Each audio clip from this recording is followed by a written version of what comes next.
I am feeling super positive and cozy right now because today and this weekend has just been absolutely fantastic for multiple reasons that I hope I'll be able to go into. Oh, there's a mouse. Don't worry about that. It's an illusion. Your mind is tricking you. I'm just changing my windows up a little. Okay. I think that's good. My layout's a little bit different from what it usually is, but this will work. Hello, everybody. Hello, Terrassel DJ and Hollow. Nice to see you here. Delusional Monkey. Yeah, you're right. Maybe I'm the delusional one, and the mouse was there the whole time. Also, I want to say, well, I kind of messed it up, but like, lying myself against this like bed here was a lot trickier than I thought it would be for like the beginning of the stream, because I had to like go up here, but if I face this direction, like I can't turn around in place, so I kind of had to like nudge my way in here like this. I guess it's not that difficult once you get used to it, but yeah, it's a little awkward. So, we have not played this game in 7 months, which means I remember the last thing we did was fight the boss in this place, but I do not remember where I'm supposed to go because I've only played this game one other time, and that was 10 years ago. So, we're gonna go on an adventure today. I know there's a ship level at some point.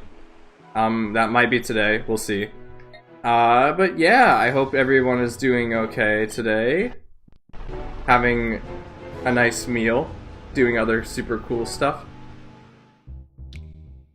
We're already in Hollow's favorite location. This is for Hollow specifically. We're coming here. You know, it's really interesting. The soundtracks for these places between XD and Coliseum are like very slightly different. I don't know why. I mean, I guess XD came out later, so that might be why.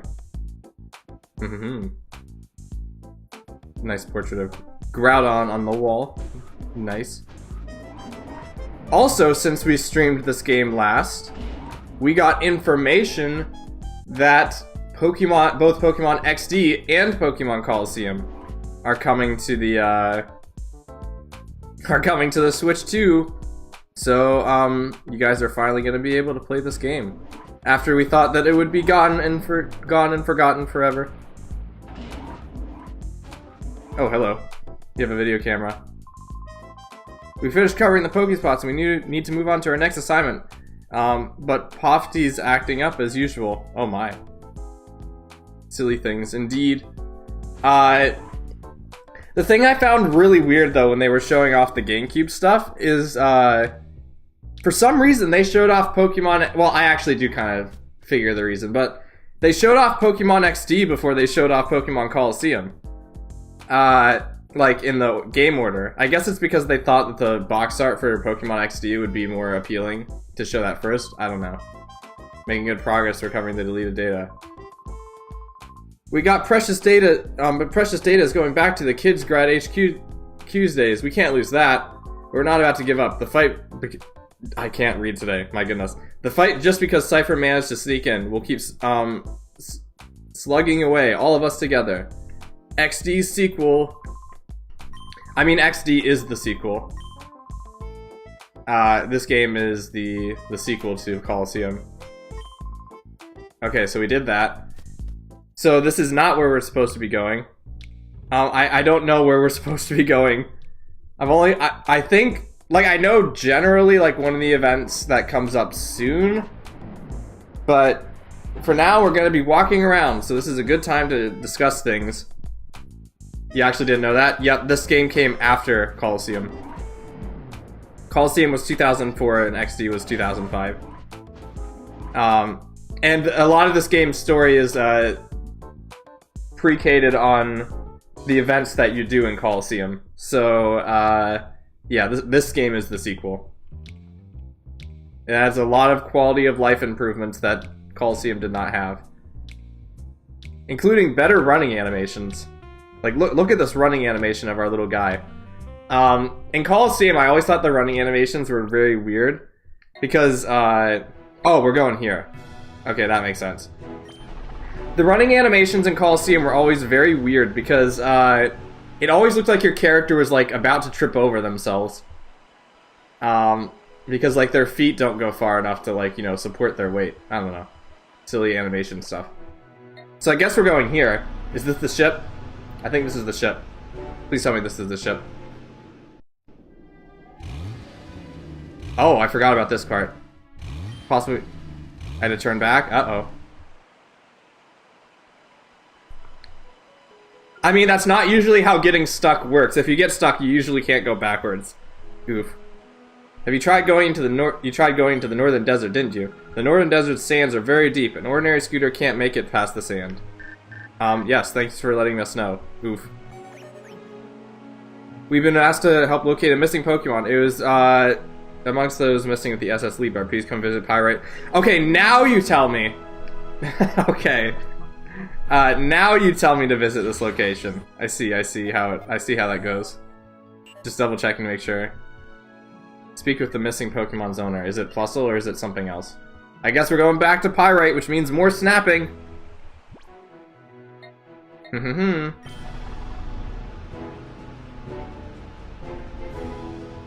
yeah, people are finally going to be able to play this game, which is exciting. I have two suspicions on who this might be. One of them I think is in this location. Or is this the hotel? No, this is the right location. Operating manager of Pirate Coliseum. Alright, alright.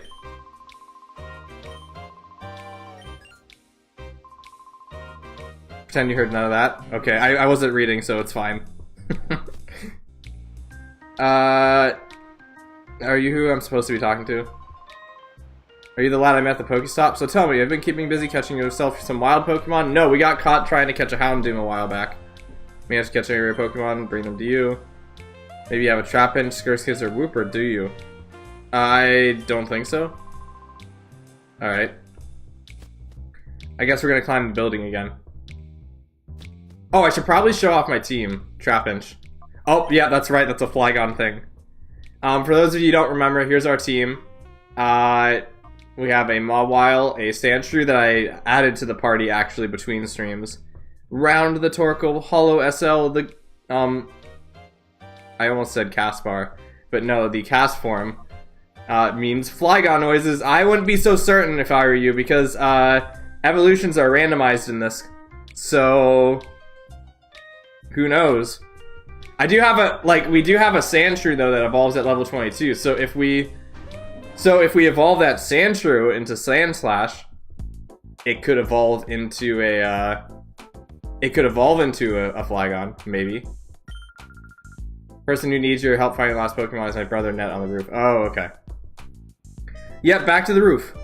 Oh, for a second I thought that was a Lucario on the wall. Okay. I have to say, I've been really like every now and again I get like really cool vibes playing this game. It's just so chill. I love the environment design and everything. And every single house in this game has a unique layout in it, a unique interior, which makes it even cooler. So yes. Yeppo. Who will the lost Pokemon be? Tell me the information I need to know. We've been expecting you. Yes, I was just here 5 minutes ago. That old gent there needs help finding a missing Pokemon. It'd be great if you could hear them out. Hello, good sir. I'm sorry, I'm at my wit's end. You're familiar with the news about the ship, the SS Libra's disappearance. My granddaughter's Pokemon was aboard and then vanished with the ship. Pokemon is one I found while tending to my garden. It's amongst a tiny Oh, it's Bonsly. Okay. I implore you, please find my missing Pokemon, if only for my granddaughter's sake. Okay. Oh, thank you, you're so very kind. Our Pokemon is neat. Yep, okay. It looks very much like a potted plant. Please help us. My granddaughter has a photo of Bonsly. Please ask her if you want to see it. Okay. We'll try collecting information of our own, to be honest. It's like trying to find a needle in a haystack. Maybe nothing to do with gather information while tracking Cypher's movements. A Gen 4 Pokemon in a Gen 3 game? No way! I actually have a story to tell about that. Your clothes are covered in sand. What happened to you? As soon as I get a good opportunity, I'll explain my story. That's big news! That could be Cypher's new hideout. But it's so very difficult for an ordinary scooter to cross the desert. It won't be easy getting there to investigate. Hopefully something like that. Let's ask... Yep. How about Pierre at Gradon Port? That's it. Nobody runs mechanical parts. You know the guy? Well, we can cut right to the chase. I'll get in touch with him. I'm sure he come up with a means for you to cross the desert. Show me Bonsley. It's Bonsley PNG! Let's go. I love these random games that, like this, who take that much care in those details. Like ATLA game with the Four Nations. Oh, I love that! I forgot about the Four Nations game. Someone should make a real-life version of that. That was really fun. Kind of luck-based, I think, but it was pretty fun. Okay, so, funny thing. So, like, I think I told you guys before I grew up in Gen 3. Gen 3 was the, Like for the longest time when I was growing up, like, every Pokemon that existed in Gen 3, I didn't know about the concept of, like, new Pokemon getting added over time. I didn't realize how the games worked. I didn't realize how the shows worked. To me, Pokemon was literally just Gen 3, and that was it. Like, everything that existed in Gen 3 was what Gen 3 was going to be, and everything else didn't exist, or, like, there weren't going to be any new things. But, the funny thing is that Pokemon tends to have a thing they do between, like, right before a new generation is gonna begin, where they like start advertising newer Pokemon in the next gen. And the funny thing is, I had, like, Gen 4's announcement, like, completely sidelined me. Like, I didn't realize it was a thing until I saw, like, a commercial for the DP Animate, and I'm like, what? They're adding new Pokemon? That's silly. And I stayed away from it for a bit. But anyway, the funny thing is that Gen 3 had, like, the most amount of Gen 4 teasers out of, like, any generation ever. Because, like, you had 2 movies, not 1, 2 Pokemon movies that advertised Gen 4 Pokemon. And you had, like, appearances of, like, Bonsley in this game. So, like, I have no idea how Gen 4 sidelined me as much as it did. Yo, I heard from Bit, you want to cross the desert? Yes, I do. You want to be able to cross the desert on your scooter, right? All you need is a conversion kit. But Grandpa's gone out again. He hasn't come back before. Grandpa's the only one who knows about the parts we carry. This is where we go to the manor, right? Hello, viewers. This is Sek, OBS director. We bring you to a special scoop. The courageous... Oh, we're on the news. Epic. Courageous actions of a young boy thwarted a group of Cypher operatives who have infiltrated Fedax City. The footage shows a boy and his Pokemon driving off a top Cypher admin from the city's stadium. Cypher has been trying to take over the entire city by replacing its civilians with the Syndicate's members. OBS has been trying to target the takeover of Cypher. Was also targeted for the takeover of Cypher. Despite the setbacks, Cypher appears to be growing more actively. The authorities have issued a caution to all citizens and organizations to be alert of the possibility of future attacks. And you have seen, Cypher has returned with a vengeance. Super spooky. The entire Ori region is endangered again.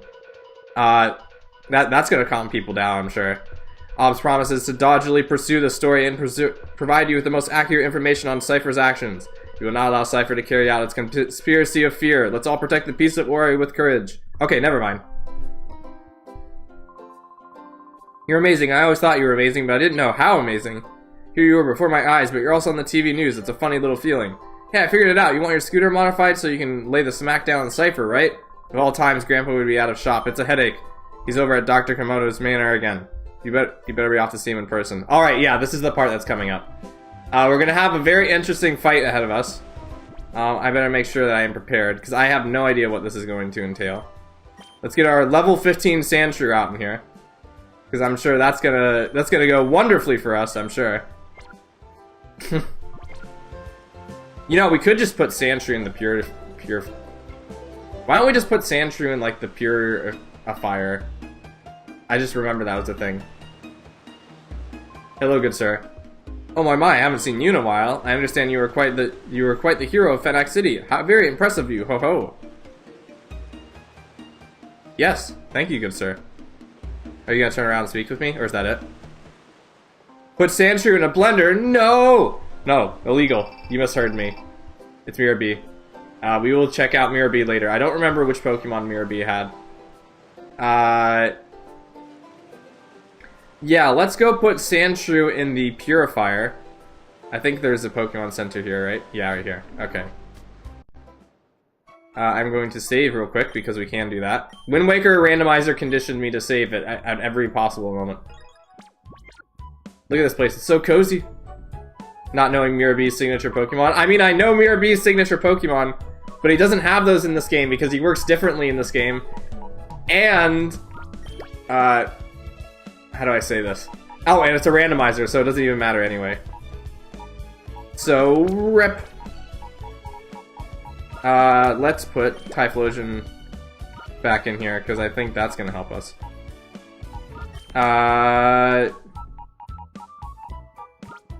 Wait, wait, what the heck? How did Sandshrew already get that far down? Never mind, we're keeping Sandshrew in here. Hold on, no. I literally just, like, walked, like, 2 inches, and Sandshrew's already all the way down. Are you kidding me? Or maybe it's because I, like, left the game on, like, specifically, like, while I was getting the stream set up, and it's not on steps? I don't know. Anyway, Sandshrew is going to be a hero today, and it's going to evolve into Flygon, and then DJ is going to be very, very happy. It's going to be the best thing ever. Boop, boop, boop. So what do you guys think about robots? This is the location. Leave it at Vibrava with an Everstone. I mean, DJ would probably still like that as well. I mean, to be fair, that's what we probably should do, because the odds are if we evolve Vibrava, it won't be a Vibrava anymore. It could be like the chance of it being like a Flygon after evolving are like 1 in 391, so like, rip. I think we are about to get ambushed, yep. Chobin! Wait, who goes there? Look, he's so formal. Hello, Chobin. You must be yet another burglar! Why are there so many burglars? Chobin will put you straight, don't you move. Chobin, M.I., and Chobin is #1 assistant to Dr. Kamiko. Chobin is still the only assistant, so Chobin will be the #1 assistant. It's interesting how, like, third person is like a thing that goes on in a lot of games. This is not the fight I was thinking of. I think that's coming up shortly. Assuming I'm even in the right location. I hope I am. I probably am. Who knows? Sandshrew might actually survive this time. Robots are cool, indeed. Let's figure out... Oh. Duh. Shadow Fire, Shadow Bolt, and Teeter Dance. Let's try Shadow Fire. Do not one-hit KO Sandshrew, please. Okay, thank you.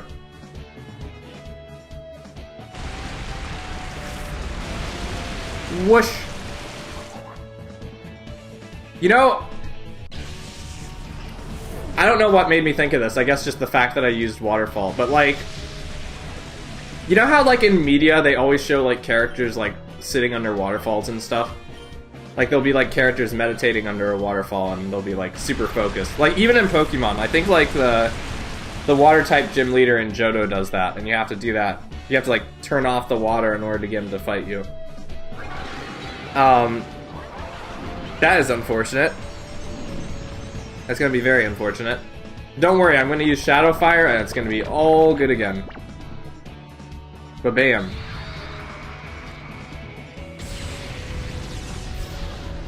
That actually did a lot more than I thought. Burn? Did we burn? Sandshrew, is it really good? Oh yeah, it's also raining. That's right. Then in that case, we'll use Shadow Bolt instead. After we wake you up. Yeah, I've always wanted to try, like, sitting under a waterfall, like, meditating. Maybe if I ever go back to Iceland. I don't know, would Iceland... Is that, like, something that people do in Iceland? Probably really cold.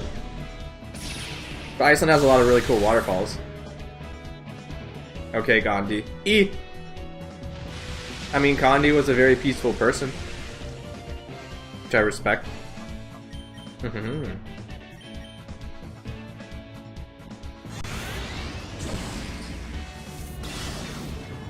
Aurora beamed.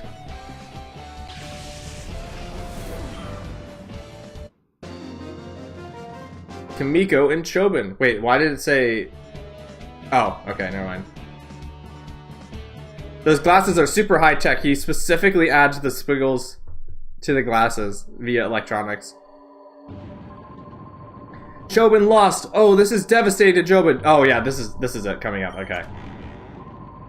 Chobin, what's the meaning of all your shouting? Oh, Dr. Kamiko. He has like pajama pants. Or like clown pants. Chobin was trying to teach this burglar a lesson. Burglar, burglars say, no mercy is given to a burglar. Let the just completed it handle him. Chobin, doctor, you don't mean it. I said it. Chobin understands. It is. You wait, I'm going to get it. Oh. He's so formal. This guy also has the squiggly glasses. Hello, good sir. Foo foo foo, yes, very soon you will see what we have in store to you. Do you wish to flee? Let it be now. I will not flee. The intention is to burgle no matter what. A harsh lesson needs to be taught. It's funny that this guy doesn't recognize me. Tweet! Through the rumble of thunder flies the air. The weather remains free of clouds. Let thunder tear the skies and rend the earth. This is very anime. The time has come to understand for the ultimate Robo Pokemon to finally reveal itself. Come hither, Robo Groudon. Spooky. Uh-oh, this guy's gonna beat us up.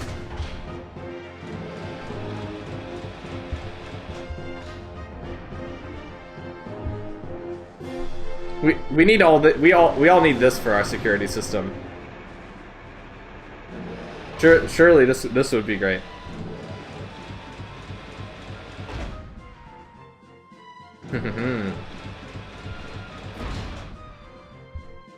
Robo Groudon, Pog. Robo Groudon, go!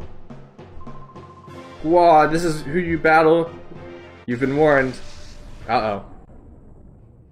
Robo Groudon Chobin would like to battle. Oh, we even got like the boss music too. That's pretty cool. Groudon is throwing Pokeballs. A Pokemon can't be a Pokemon trainer, according to the first Pokemon movie. What is this? That was a pretty cool Pokeball throwing animation, though. It did the little circle thing. I don't actually remember how hard this boss fight is. Mewtwo has entered the chat. Whoa! I'm going to use Tail Glow with the hope that it will not destroy me. I don't remember what my moves are. Let's see. Shadow Ball, Doom Desire, Blizzard, Spore. He's definitely not going to have a Shadow Pokemon, so I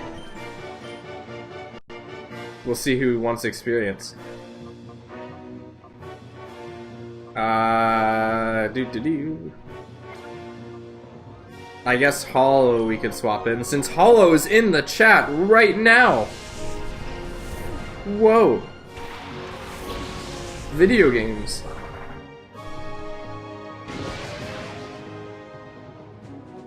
I wonder what Mewtwo would do if he gained access to the internet. You know, like the internet exists in Pokemon, right? Like they obviously have like some kind of like network. But like, is it the internet or is it like something different? Also, I just realized I completely failed to acknowledge Altaria, which is a crime because Altaria is awesome. So, rip. Meep. Goodbye. Taking naps. Giving naps since 1998. Shuckle, that's gonna be interesting. The Porygon Superhighway. Oh. I mean, Porygon probably is one of the reasons the internet exists in Pokemon. I could see it. What if Mewtwo is the internet? Hold on, let's think about this for a second.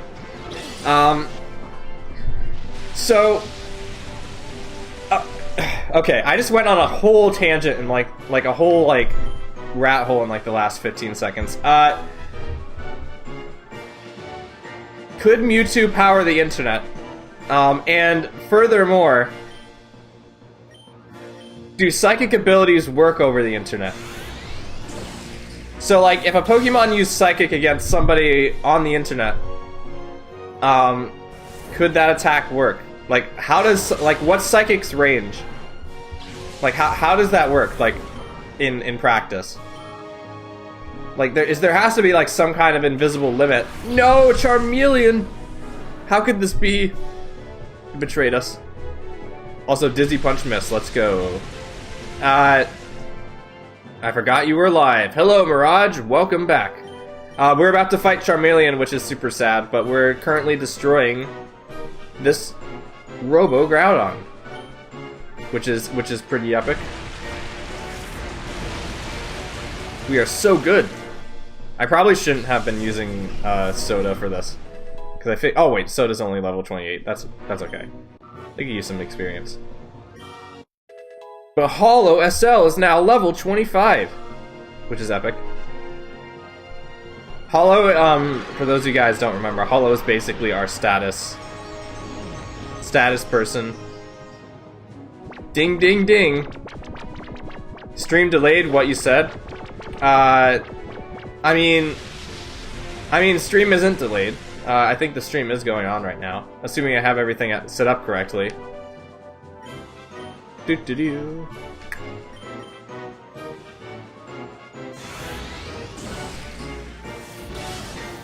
Defeated.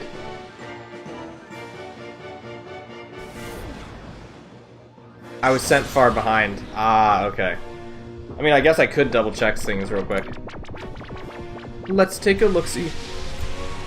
I haven't actually had to check my stream online in a while. Yeah, it says I'm live. Okay, good. I just wasn't sure if it was like a Discord exclusive thing or if it was like if it was only showing up on Discord or whatever it was, but I don't know, I get paranoid sometimes. I need to be the most professional streamer of all time every day for every example. If I get like one bad stream, then like that's it. It's just the career and stuff. Goodbye, Robo Groudon.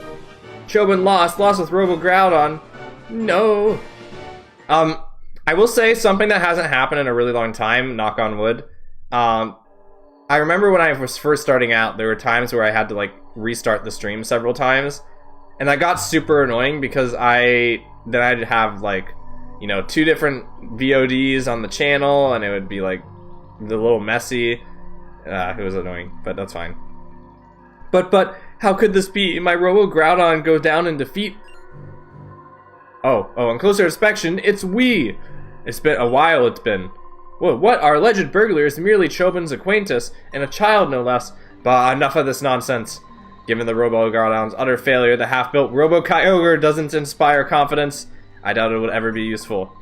Deciding to use my raffle prize as a profile picture. Hey, that's a great idea. It does look pretty cool, so I think that's a good call.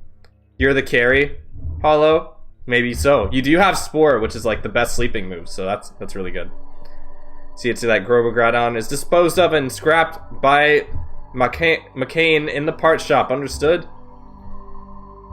We dropping development of Robo Kyogre. It's finished, over and done with. Kaput. The whole Robo Pokemon plan is cancelled. No! But robots are cool. Wait, please, Chobin would like to keep the Robo Groudon at least. I have no interest in any Robo I've scrapped, as you wished. So sad. He opened the doors with his mind. There's a certain device that can increase the range by converting psychic into data that can be sent through the internet, which can be transferred back to physical psychic from the router. I could see that, maybe. I mean, that's kind of how sound work when you... Like, do you guys ever think about this? Like, when I think, like, visuals and, like, whatever I can understand. Like, kind of. But, like, sound kind of blows my mind that it's able to, like, travel through the internet. Because, like, when you think about it, like, my voice right now is not actually, like, my voice in real life. It is a series, like, how does this work? My voice is being sent through my microphone, like, through, like, onto a computer that's converting it to, like, ones and zeros, sending it through the internet, and then sending it back to you guys, like, near instantly, and, like, converting it from 1 and zeros, and somehow those 1 and zeros, like, correlate to, like, the exact pitches and noises of my voice. Like, how does that work? That's so weird to think about. Chobin would like to know what you brought here today. Chobin sees. You want to see the parts shop man. McCain is in the manor. Chobin suggests you go have a look. Technology is amazing. I know, right? Technology isn't that amazing. The future is now thanks to science. Chobin would like your PDA number if you'd be so kind. And taught Chobin the PDA number. Chobin will modify Robogroudon. Rematch when it's done. Okay, okay. I do have news though. I decided to finally return to your server on May 7th, Zoroa Day. Let's go! I'll be glad to have you back. We've been missing you. It'll be really epic. I'm glad to have you back. My PDA number is 7. 7 is a lucky number. I do not remember this place. I don't think I have ever been to this place before. What the heck? I have never been here. I was not here on my first playthrough. What is this place? I hope there's like a really good item in here. Oh, it's down there. Oh, rip. I love puzzles. Not exploring everything. I thought I did explore everything. I mean, there's a puzzle like this later in the game. I just didn't realize it was here. I want to get to that basement floor, though. Oh, wait, there's something here. Battle CD5. Let's go. Oh, yeah, I forgot about the battle CDs in this game. Oh, that could be its own stream. Oh, that would be so cool.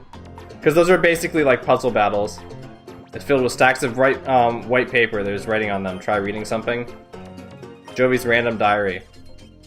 Top secret. Pokemon HD Lab is a secret room somewhere.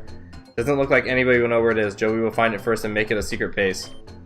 The rots under this room make it look like a red Pokemon and a blue one. They're supposed to work, but Jovi's not sure if that's true, because Chobin says that Jovi can't take a ride. Jovi bets Chobin won't like Jovi take a ride because they don't. Chobin's a cheapskate. Okay. I'm sure that's important. Can we get to the bottom floor? $1 million question.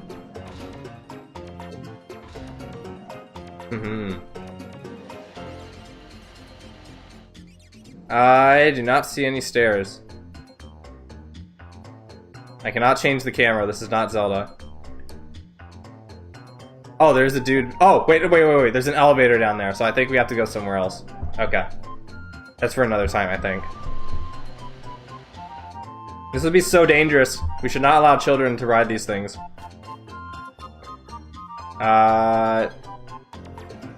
Where's the elevator? Oh, yeah, it's right there to the left. Right, I mean. Battle CDs in this manner. What do you gain by asking me that? I don't enjoy admitting one bit, but they're quite well made. I have no interest in such things. I acquire them purely for research. They should be lying around here and there. If that's what you desire, you're welcome to the whole lot. Okay.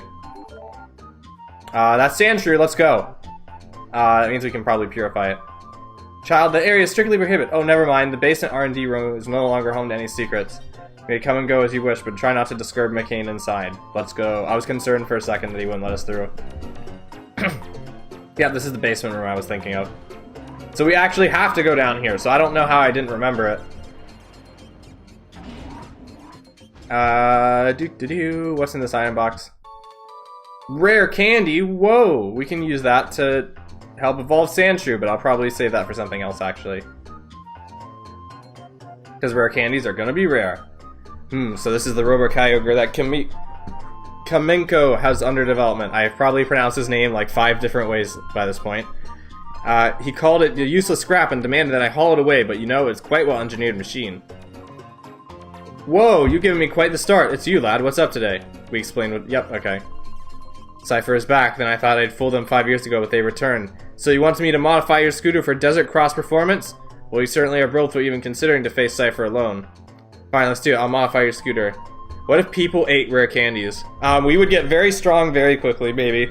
And that comes with its own ethical implications. Maybe. Kyogre, my submarine in the works? No way!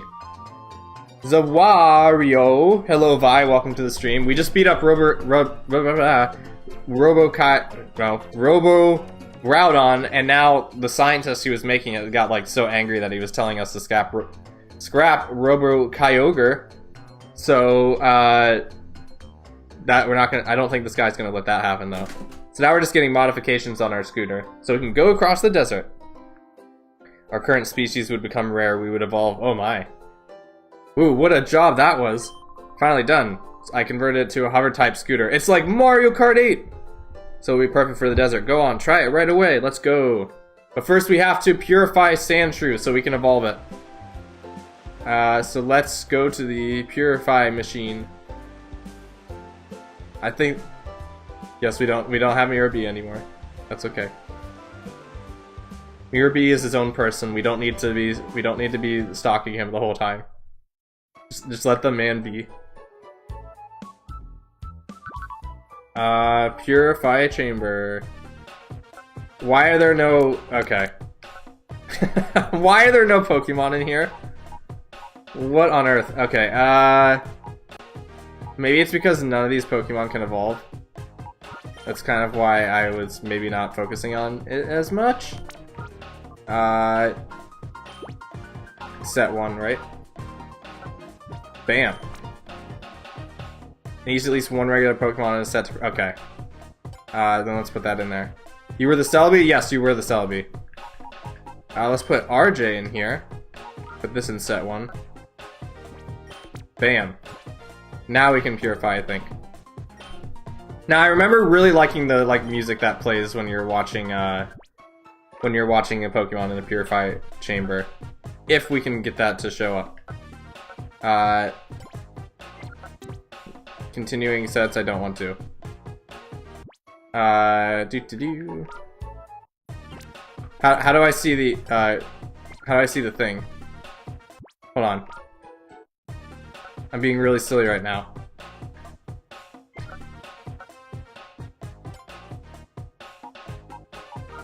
Set 1. So I don't want to add the set. I want to set the purify thing. There's like a specific menu you can do it from because I remember there's like an animation for it. Oh, I know why. I'm silly. I can't do it here. I have to go back to the lab to do it. That explains it. Okay. That's right. You need to go to the... Yeah, that's right. I have to go back to the lab. I forgot. RIP. Because I remember really liking the animations that play when you're like looking at the purify machine.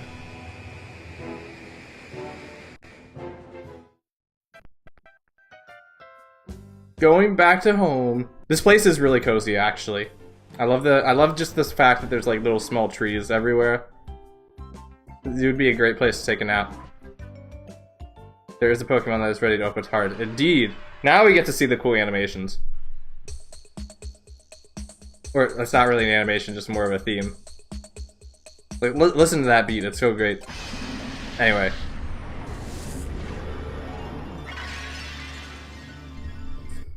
So apparently we can just purify this thing by walking around for like 10 minutes. That's pretty neat. It also means we get to name this thing now. That'll be pretty neat. Have we named a Pokemon after Vi yet? I actually don't know. Wait, you learned Aeroblast? Hold on. Wait. Sandshrew learned Aeroblast. Oh boy. This is gonna be great.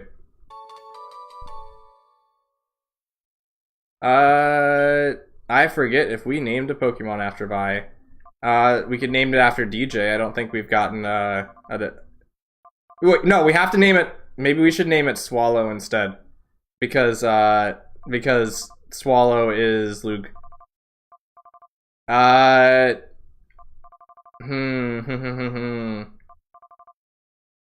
You ever do Battle Revolution or can't do without the Gen Forge cartridges? I mean, I could. There's ways I could, but there's not really much motivation for me to do because... I mean, I don't know. Maybe it could be like a good talking stream. I haven't really considered doing it before. What do we name you? We're gonna name you Swallow for the time being, or we'll name you Vi. Either. Well, how about this? So we'll name you Swallow for the time being. And then I'm gonna check the PC to see who we have and have not named a Pokemon after so far. And then next time we get a Pokemon, I will keep that in mind. Okay, so we have Swallow. We'll put that in the party. Round, Mirage, Yuta, I don't remember. Hollow, and this is Cart. So yeah, we have not named anybody after Vi or DJ yet. So we keep that in mind. You could, if I did Battle Revolution, I would probably like mod the game to give me like my preferred team. I wouldn't just do it with the rentals. I would do it with other things. I just remembered why I don't want to purify these Pokemon. It's because they can't evolve. And I kind of want to save it for other stuff. So I think that's what we're gonna do. Well, this guy can actually. So let's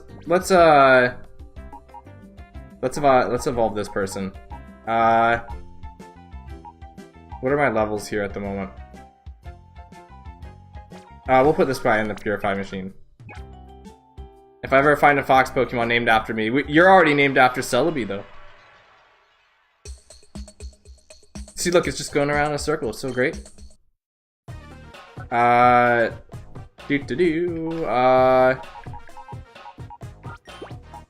that one? Put this in here. Strongly recommend bringing your own Pokemon. I remember Battle Revolution very fondly because that was the game I played. I like looked at a lot. Like back in the day, there was a bunch of different like really like. What's the right way to say this? Like Fruit Boy. It is Fruit Boy. Fruit Boy is awesome. We always gotta love. I'm so happy we found Tropius. I guess we could put Sunkern in here too in case we ever. I don't know. We don't have a whole lot of room for that. Hold on. Let's take this guy out. And go over to set 2 and do that.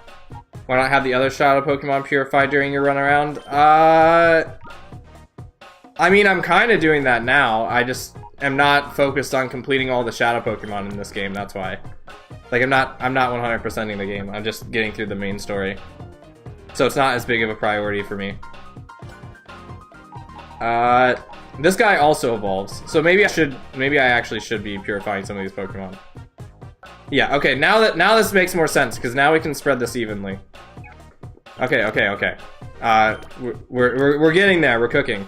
We're cooking. Okay, there's that guy, and that guy, that guy, and that guy, and this guy, and this guy. So, but bam. I keep accidentally going to the party Pokemon. Bam. We're doing the things. We can stop viewing the holograms now. Save our game so we do not have to do that again. And now I think we either go to Cypher's base or we go to like the Sandship. I don't remember which one.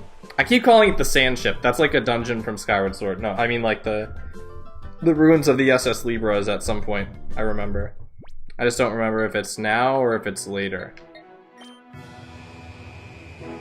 So I don't remember if this is it or if it's the base. Yep, this is the ship. Okay. It's the Sandship, everybody! The famous dungeon! Wow, that's big. It's a lot bigger than I remember. It appears to be the SS Libra, the missing Pokemon transport ship. Whoa! If I recall correctly, you do it now. Indeed, we're doing this now, everybody. I would not want to be on this ship. That would be very sad. We've gotten a letter. We just got a letter. Thanks for being so patient. The Breachum is finally set to reopen after Cypher takeover bid. We look forward to the... I thought we already fought him. What? Okay. I guess I'm just misremembering him.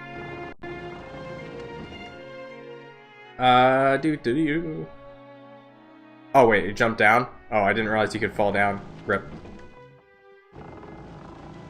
Pokey food? Whoa.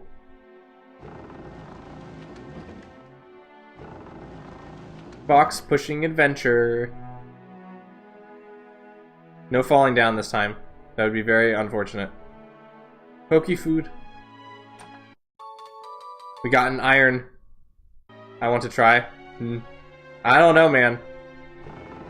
Isn't there like a bunch of different berries Like, I don't remember what happens if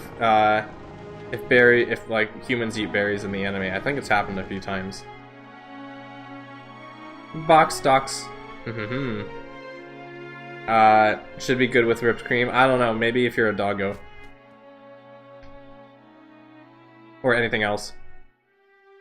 We're going upstairs. This is a small ship, apparently. Are we already on the top floor? Oh. After all we do to get here, we let one get away on us. Isn't that right, Snidel? Oh yes, indeed. Such an opportunity for it was obviously rare. If only I had been caught. There's an episode in Alola where Ash wants a berry. Oh, okay. I see. I forgot about that. Why, if you caught it, Gorigan, your collection would have been enhanced by 0.7%. Such a disappointing loss. It took off because you made such noise, Gorigan, sir. I heard that. You're pinning the blame on me. That's blatant insubordination. I'm in a foul mood today, not plain foul. Foul, today of all days. Oh, Gordigan, sir, an intruder. Is this where we have to fight like 2 people in a row? That fool Snaddle had to screw up. Wow, language. Someone let this outsider get in here. Our recovery plan's done, but we can't let it go. Not after you've seen us here. Gordigan. Yes, sir. Teach this boy a thing or two about pain. Aye, sir. You just leave everything to me. You can be assured the job will be done when you return the lair. What do you think happens, like, in the alternate timeline where they lose these battles? Do we just get, like, beat up?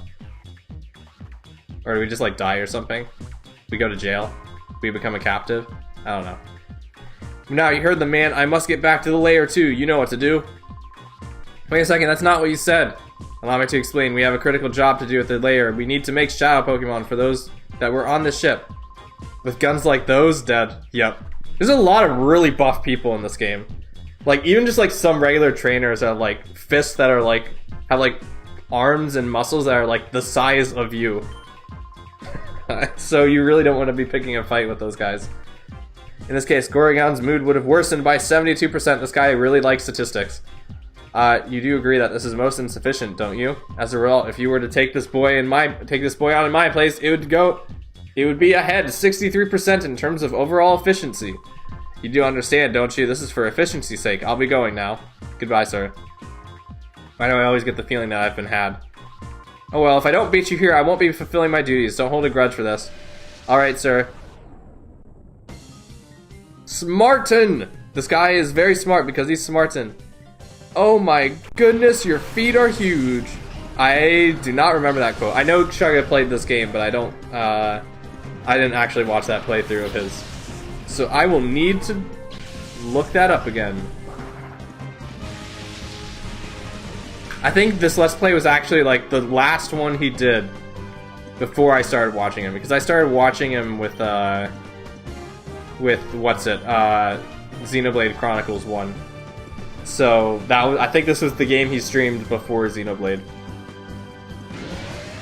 Or streamed Let's Played before Xenoblade.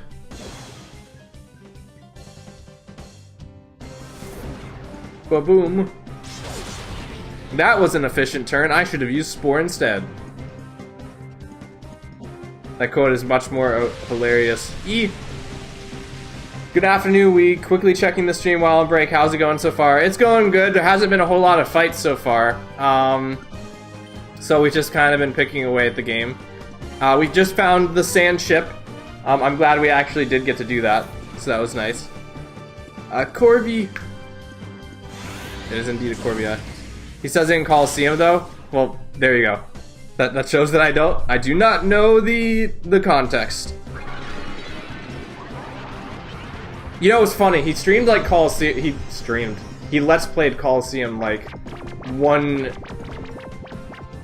year after. He streamed. He Let's Played. Wow, that was a lot of damage. He Let's Played XD like a year after Coliseum, which is like very short nowadays. But anyway, we almost died. Let's not let that happen, because that's less than ideal. Let's instead use Waterfall, because I think we boosted our stats, so not having us die would be ideal. But now Hollow actually gets to take a Pokemon out by itself, even though it has like a super ridiculously low strength stat.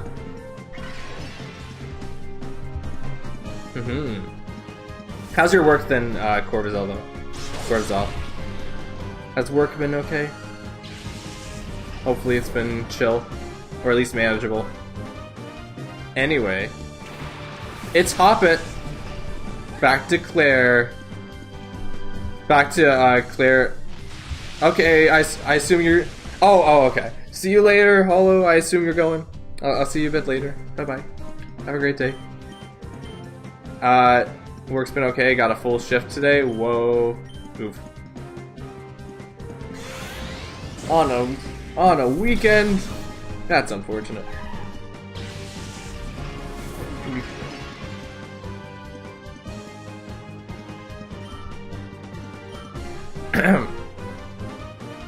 Is Swinub gonna be our shadow? Because I assume this is a forced encounter, he'll have a shadow Pokemon.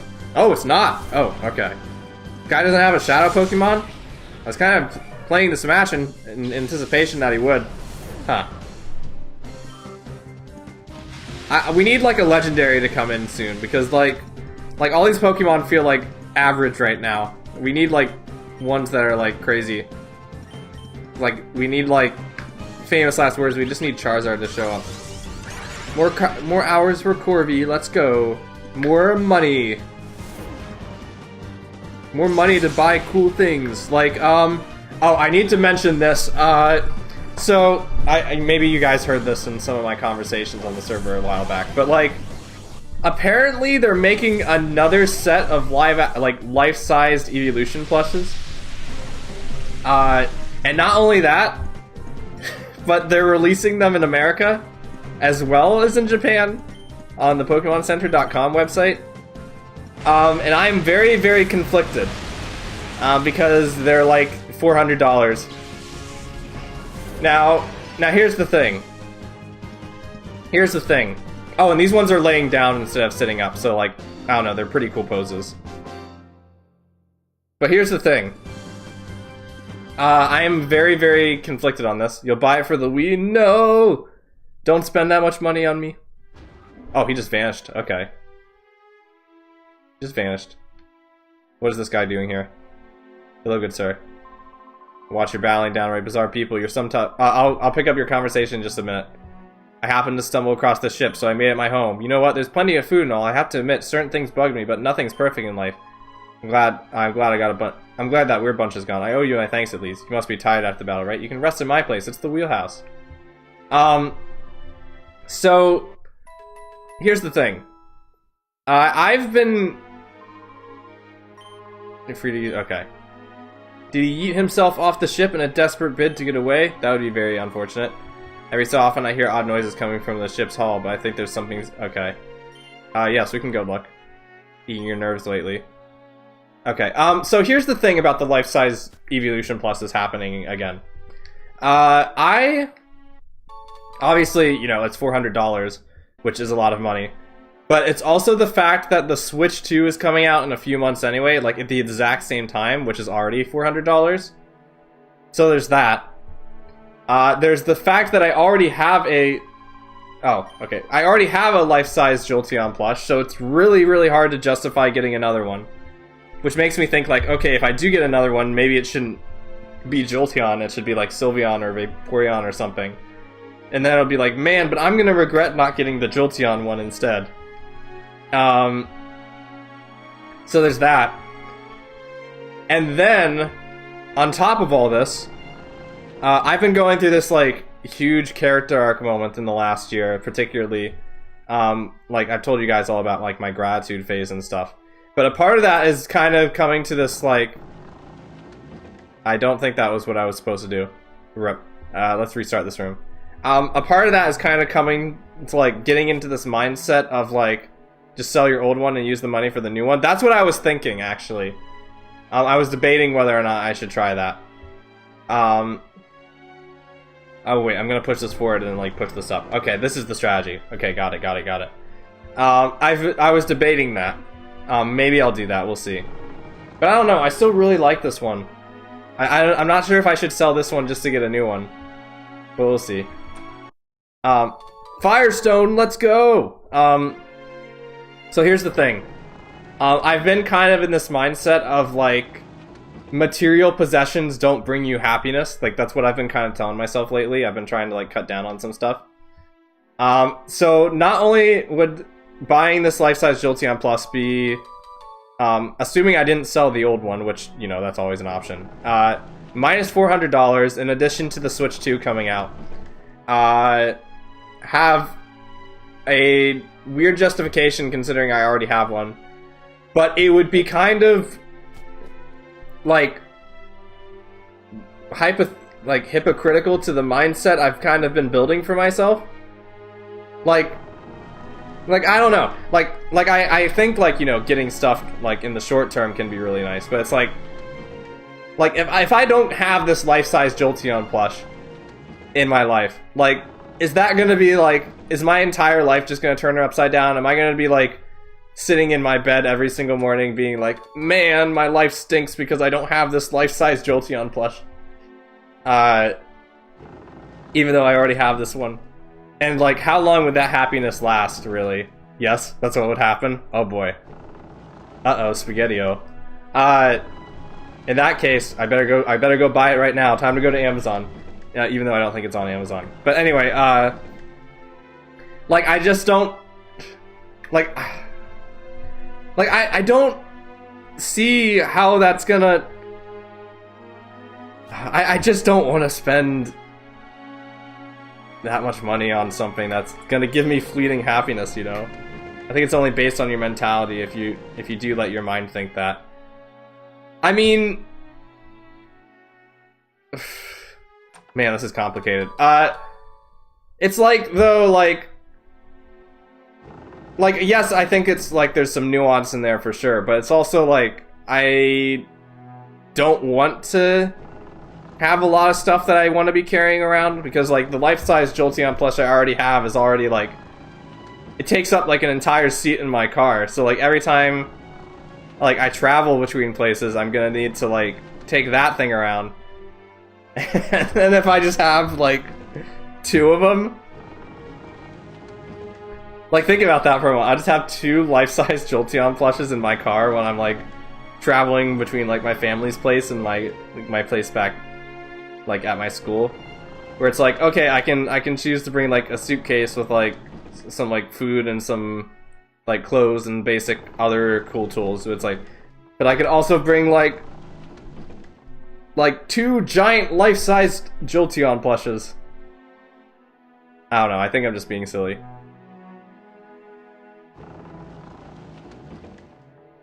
Maybe we should all get, like, all the evolution pluses. Like, think about it. Like, if you're gonna get every single like, life-size evolution plush, because I'm sure we all know that there's people who have done that. Like, absolutely. Like, I just locked myself back in. Hold on. I just completely messed this up.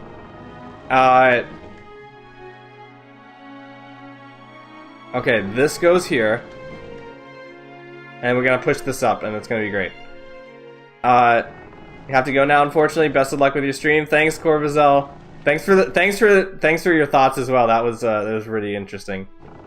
But, like, someone out there is gonna buy, like, all like 8 of these things, and it's gonna be crazy, and they're gonna transport those all over the place. It's very passionate individuals, I have to say, and if it brings them joy, then I'm glad. Because obviously, I think it would bring me joy, at least to an extent.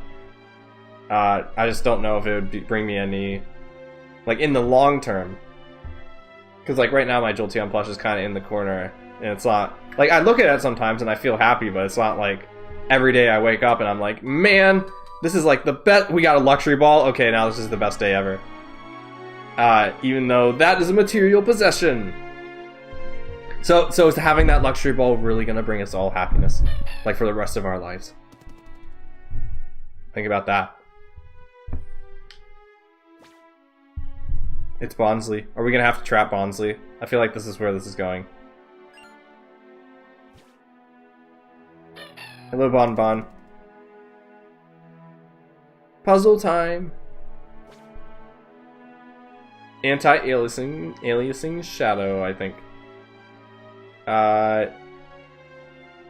Hello, good sir. Or do we have to walk? Is that the trick? We have to, like, sneak up on it?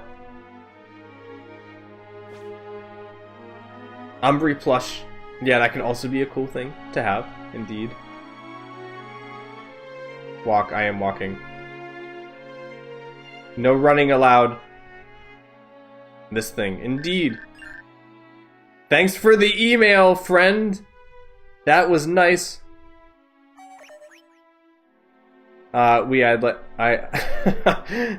would like to write a novel featuring you as the main character. Please let me interview. I have a good feeling about the story. It might be generous with my thanks. Thank you. Are we gonna get more emails? Startled by the message, email knows the Pokemon fled somewhere. Rip-a-roni and pepperoni. We got leftovers. That's a really good item. Let's see. Ooh, a Weetail. Wait, where's the Weetail? I don't understand. We do not have fire yet. Or is it... Oh, the guy's talking about writing a story about us. Okay, I get it. I get the joke. I think we already have a bunch of leftovers. I'll guess just give it to that Typhlosion then. I want to write a story as... I want to write a story featuring the cool tag team duo of Vi, DJ, Mirage, and Corvzel. You guys would be the ultimate tag team.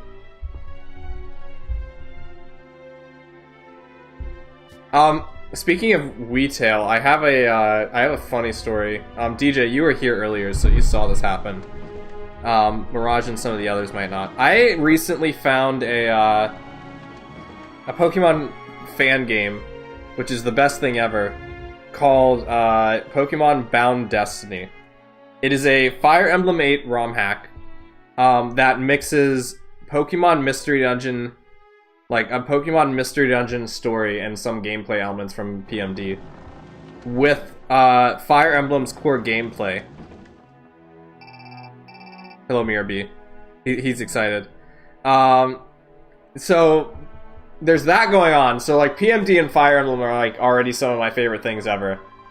Was there anything out there? Let me read this and I'll continue. Okay. So there's a Pokemon down there. I'll sleep better at night knowing that. Is that right? I saw the Pokemon and that girl asking you where to find. Say it got away. Hello, Wee. How am I doing? Hello, Lupa. I'm talking about a cool Fire Emblem PMD crossover game I've been playing. Wow, I tried looking in places where... Oh, do we have to... do we have to do the, like, the cookie thing? Oh, boy. I'm not sure if we have any of those. That might be bad. Anyway, yes, so... It's a crossover between PMD and Fire Emblem. It has, like, a lot of really cool mechanics in it that are, like, unique to it. And... I'm starting to think that this game was like personalized for me because, you know, not only is it already a crossover of my two favorite things that I really like, but one of the main characters in the story I'm in right now is a Charizard. It's like a person became a Charizard in this story, and they're one of the main characters. So that's super duper epic. That's an interesting flag animation.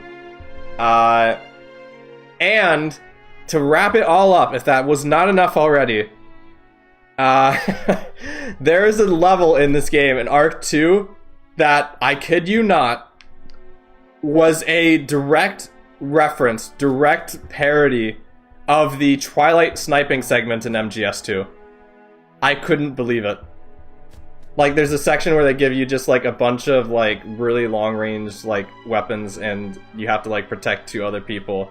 It was so crazy. That's like one of my, like, so I've been playing that in my off time. I might stream it someday. I'm just going through it first. I did consider streaming it. I just want to go through it first and see if it's like something that I can stream that I would want to be on the channel. But otherwise, I'll probably stream it someday. Uh-oh, I remember this part. Also, it's Fish. How's it going, Fish? Indeed, this is not Zelda. This is Pokemon XD Randomizer. Indeed. Zelda is taking a break. Do not worry about the fact that I did an entire Twilight Princess rando off stream between this stream and the last Wind Waker rando. We don't need to talk about that. But, yes. Is this hack what I think I seen a few months ago? Maybe. Is it like a Fire Emblem PMD game? It might be. Either way, I've been really enjoying it, and it seems like it has like a very complex story. So I'm gonna be having a fun time with that, I'm sure. Hold it, no one gets past here. Uh-oh, I think we're about to get beat up. I remember this part. Here we go, guys. The most violent part of any Pokemon game ever. I'm walking up Team Snag'em. It wouldn't hurt you to remember. It wouldn't hurt you to remember that. It won't hurt you to forget his name either. Silence. Oh, you don't have a clue about who Team Snag'em happened to be, do you? Got the art I commend. You got the art I commend. You can see it on my actual Discord profile picture. Hey. If you sent it to me just now, oh, you got the art I commissioned. I will take a look in just a few minutes. You don't happen to have a clue about Team Snag'em happens to be, do you? Back in the old days, grown men shook when they heard our name. Sheesh. Oh, you didn't send? Oh, okay. I see. Just changed it. Ah, okay. Got it. I'll check it out in a minute.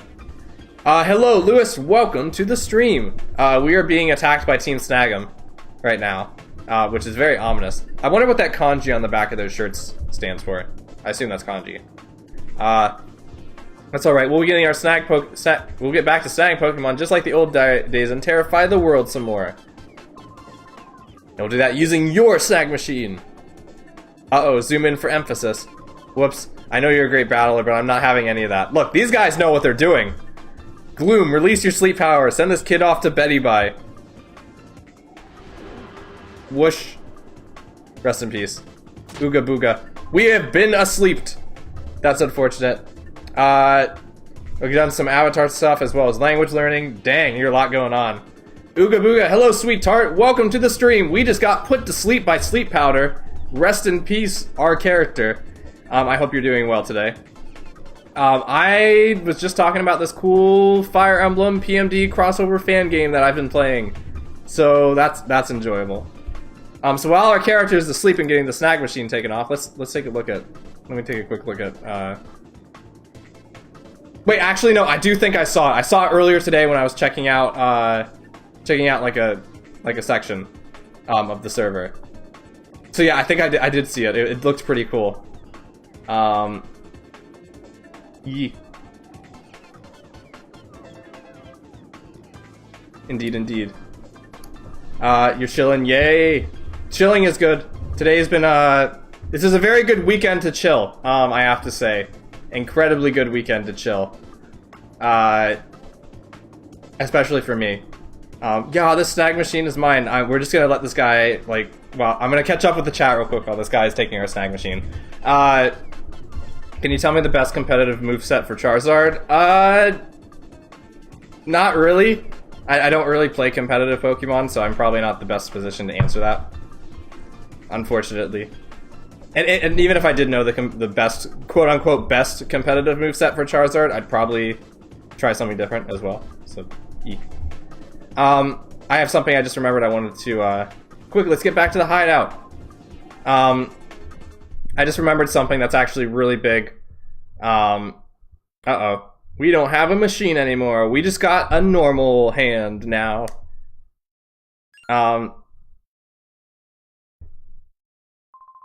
Hi, you're awake now. Looks like you had a rough time of it. Are you alright? Indeed, we were asleep. Bunch I saw, were they Team Snag'em? Why would they want to pick a fight with you? We explained what happened. It's alright, it's been happening in the world at large. Team Snag is a bunch of crooks and thugs. They were snagging Pokemon from people with Cypher's help. Haven't heard about them in the last couple of years, so I figured they fell apart. Guess not, huh? Anyways, it seems to me that you need to get back to that thing they took from you. I think they took off north chasing after a bunch of strange characters. Maybe you ought to give chase too. Looks like that's where we're going. Is this really the whole ship segment? I feel like I remember it being much longer. Huh. So, funny thing that happened this week that's actually really huge. I had my last in-person classes last week. Like, I still have another year of grad school left to, make my thesis film, but that's not taking classes. It's working on my thesis film and, having meetings with people. But like actual like in-term, like unless I like take like a bonus class or whatever, like actual like in-person classes. I mean, I also still have a few projects left to do, but like actually like going to class, sitting in person and like learning a thing in classroom in academia, the last of those were this week.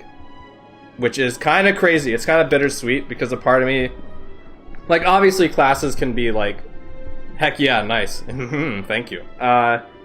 Obviously, like, classes can be hit or miss sometimes, but, I don't know, there's something about, like, just the general class workflow that I kind of respect. Like, I like learning things, it's just sometimes getting the projects done and having, like, strict deadlines for everything kind of is a bit different, but, yep. This means new tutorial, most likely. Just as soon as I get the, next MPW out. Which is nearing the completion. There's only 5 shots I have left to animate, and one of those doesn't even have any animation. So, it's getting there. Had to restart my laptop because everything was running slow. Let's redo this. Hey, Wee, how are you? I'm doing good. We're going to the scary diamond place. Look, it's one of those buff... Oh, it's a bunch of buff guys that we were talking about earlier. We've been spotted. There's no point in hiding anymore. Who are we? We're Team Snag'em. Team Snag'em? Can't rightly say I know them. See, he doesn't know either. This brings tears to my eyes. Hey, we should go. We should leave this up to Gonzap. Be quiet. We finally managed to track down Cypher. Haven't we? We're not just leaving now. Hope it'll be ready by October. Hopefully so. It probably... I'm not giving an estimate because every time I give an estimate, something weird happens. So we're just going to say that it's the next project and we'll leave it at that. As soon as MPW Safaris 2 is out. I noticed you have words next to your PNG. Yes, that is... Diamonds, indeed. Diamonds are very cool. I like diamonds. Yeah, the words next to my, like, I'm wondering if they should even be a little bit bigger, but the words next to my character are, in case anybody is... Oh, the Safari episode. Yeah, that'll definitely be out by October. There's no way it won't. Famous last words.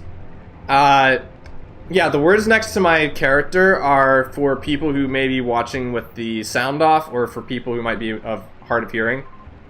It's so that they can watch the stream live and have it, and still be able to understand what I'm saying. Like, it's not perfect, like, the text is really small and it goes by really fast, but it's something along those lines. Oh, these two people are battling. Ba-da-da-doo. An Eevee? No! Why does this bad person have an Eevee? Do you know the best competitive moveset for Charizard? I'm trying to raise the shiny Charizard on a bot. Oh, you didn't hear me say that earlier? Okay, that's right, my bad.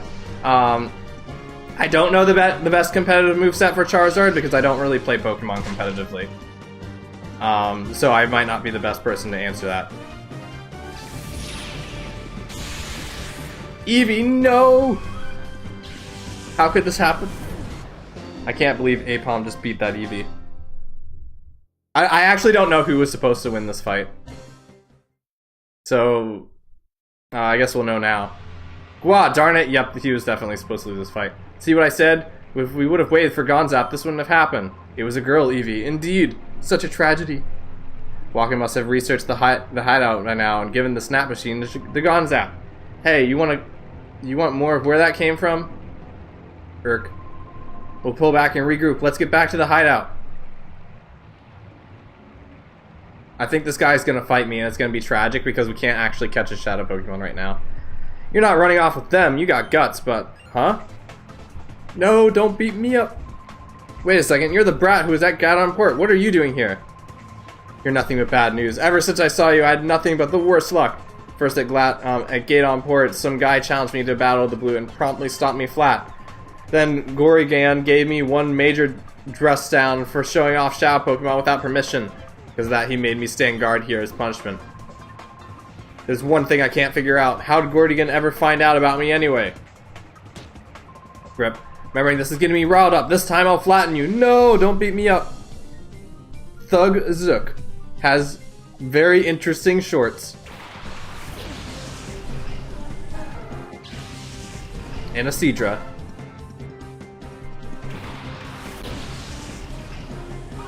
Whoop whoop whoop. dude's built like Johnny Bravo. A lot of people in this game are built like Johnny Bravo, and the funny thing is this guy is like a named character, and he's not even the most buff person. Like, as soon as we beat this guy, I'm gonna take a look at like the guards that are standing in front of the base, because like those guys are like so ridiculously buff.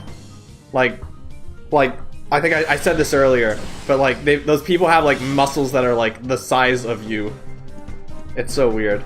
Like, at least this guy, like, he has big hands, but he's like, at least around like his joint area, like, it's a bit smaller. But like, these other guys are just like a giant muscle.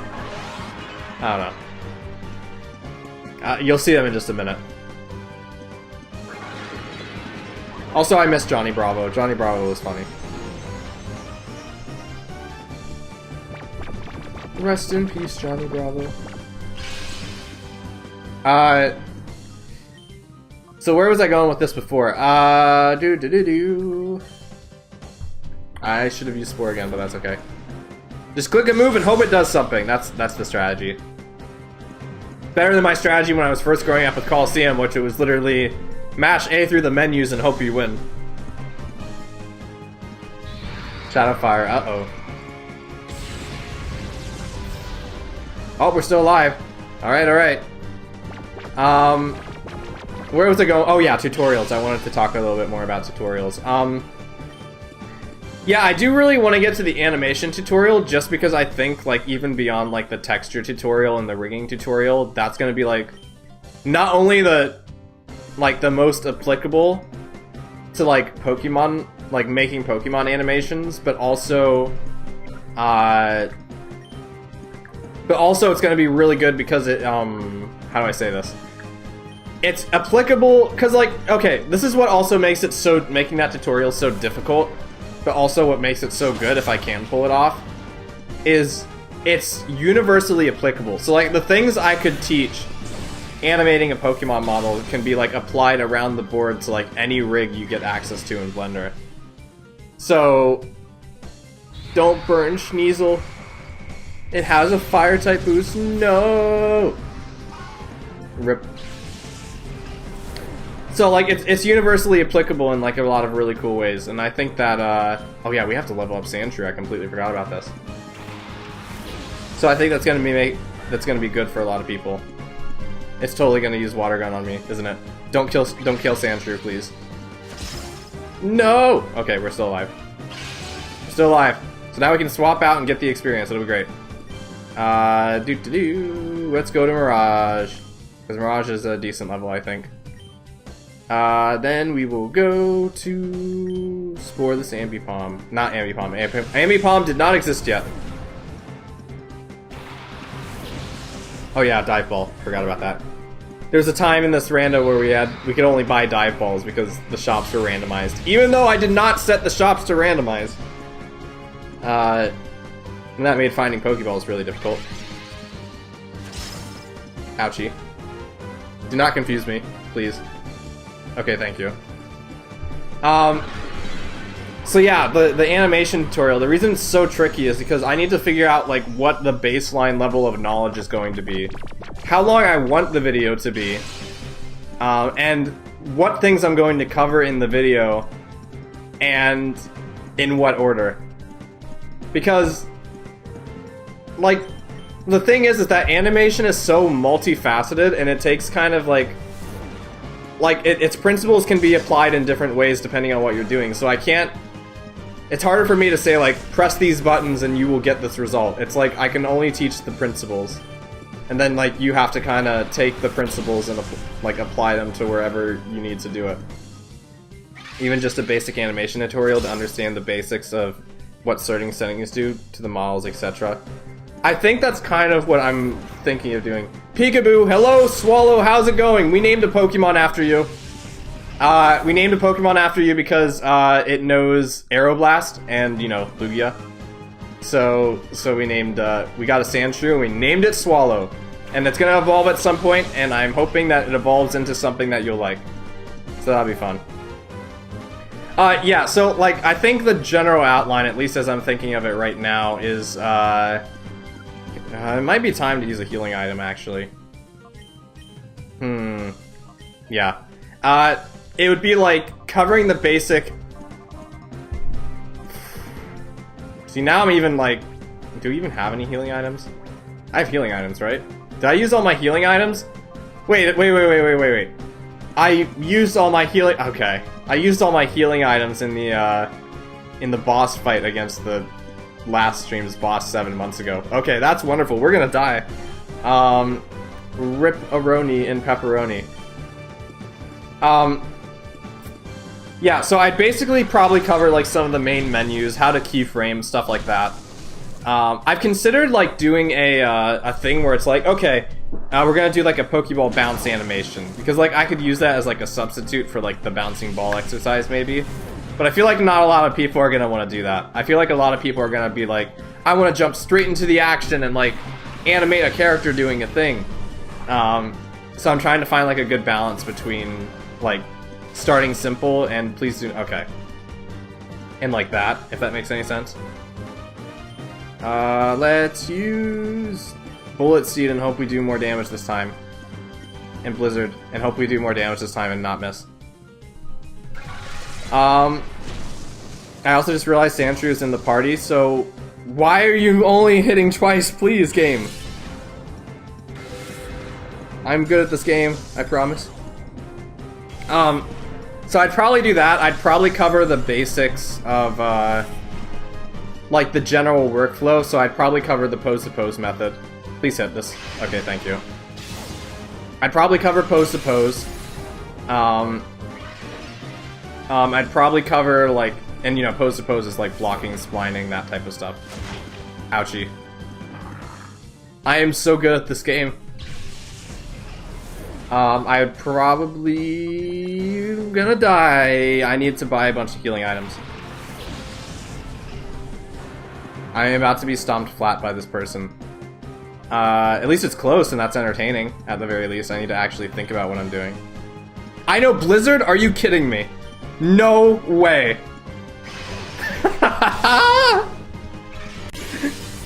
Mawile knows... Apparently... Oh, that's unfortunate. So apparently Mawile and Typhlosion know Blizzard, so I was concerned about losing access to Blizzard, but no. Welcome to Blizzard Civilization. That's a new Minecraft Civilization video series. Blizzard Civilization. Typhlosion with Blizzard. You know, I'd really wish... Like, okay, so here's the thing. I don't really like going too crazy with my OCs just because, I feel like you kind of lose something at some point if you go too crazy. Charizard with Ice Beam, though. Charizard with Ice Beam would be pretty neat. I don't know. Or Blizzard, I guess. Anyway. So I'd go over that. I'd go through, like, pose to pose. I'd go talk about, like, basic keyframing. And then I think, like, I would also, I do not know what these moves do at all, actually. Shadow Blast. I guess we're gonna go Blizzard again. And then I would probably... like, go over some, like, tips that I think would help a lot of people out. That's not a good... Oh, never mind, that is a good. I'd probably go over, like, some animation tricks that I don't hear a lot of people talk about, but that I use in my workflow. Because at the end of the day, like, Yes, let's go! Double freeze. Come on, give me the RNG. Double freeze, we can do this. Game, please. Okay, never mind. Crayo Fire. Whoa. Look, it's taking Bullet Seeds. This is the third time that Bullet Seed has only hit twice. What the heck? I'm going to survive 100 days in Blizzard Civilization, and if I miss one attack, I lose the challenge. That would be a YouTube video. I mean, I think an interesting challenge, like, if you're making an interesting challenge, it needs to be more beyond, like, if I don't do this thing one time, I just restart the whole challenge. I don't know. Beta version of Mirage from 2023 was gonna be part ice. That would be cool. A part of me used to think that I would be an ice type. I'm not so certain anymore. Now I kind of like the idea of being a fire type, since it's kind of different from what I would choose to be. Like, I think it creates interesting character dynamics. Get seated, little fish. Indeed, but see, the joke is that it's what 99% of 100 days videos. Is that actually what it is? Wait. If I can miss one attack, oh, that's unfortunate. That is kind of unfortunate. Yeah, I don't know. Like, I think I mentioned this last stream, actually. I think I didn't mention this on stream. I think I may have mentioned this with you specifically, Swallow. Like, I don't think challenge is brought by having to redo things, like, a whole bunch. I think it's, like, games shouldn't force you to redo a bunch of stuff if you fail. Like, I feel like that's a really, especially as an adult now, who's starting to understand time, it's like, that's a really punishing consequence for failure. Personally, the biggest issue with me in animation was how seeing visually what I was doing in the graph editor and stuff. And after learning a bit how that works, it made it a lot easier for me. Yeah, learning the graph editor took me a while too. I didn't learn the graph editor until I got to college. And you can definitely animate without it, but just knowing how to visualize it helps a lot. Friendly Megazard has appeared. Whoa, welcome to the German Charizard. I hope your day is wonderful. Well, for people who can produce content every picosecond, it's what their videos are. I guess so. And obviously they're getting a lot of attention, so there must be like something in there that's worth value. Because you flunked out, you only won because you got lucky. I won't battle you again. Eep. I think you drop a key if I remember correctly. See, look at these guys. Look at how buff these guys are. Like, they are literally like 100% muscle. Like, there's a reason those two people are standing guard over this place. I am going to heal. This is Sec of ONBS. We come up. Your help is needed urgently. So please come to the. Okay, got it. You can only sit in for 20 minutes. That's okay. Thanks for stopping by. Yeah. So I think something like this is not something I hear a lot of people talk about, but it's an animation trick that I think is important to keep in mind. Is like a lot of people will say like, okay, how do I make smooth animation? Which, you know, that's kind of like a whole other thing, but like, not because animation doesn't necessarily need to be smooth to be good. But something I at least ran into a lot during my first few years is like when you're animating between keyframes and your character, like let's say you're doing like a head rotation and your character gets to a point and then they stop and then they like move and start moving in another direction instead of just like, you know, arcing in that direction. So something important I think to keep in mind is hold on, brain fart. I'm trying to think about what I want to do with Sandship.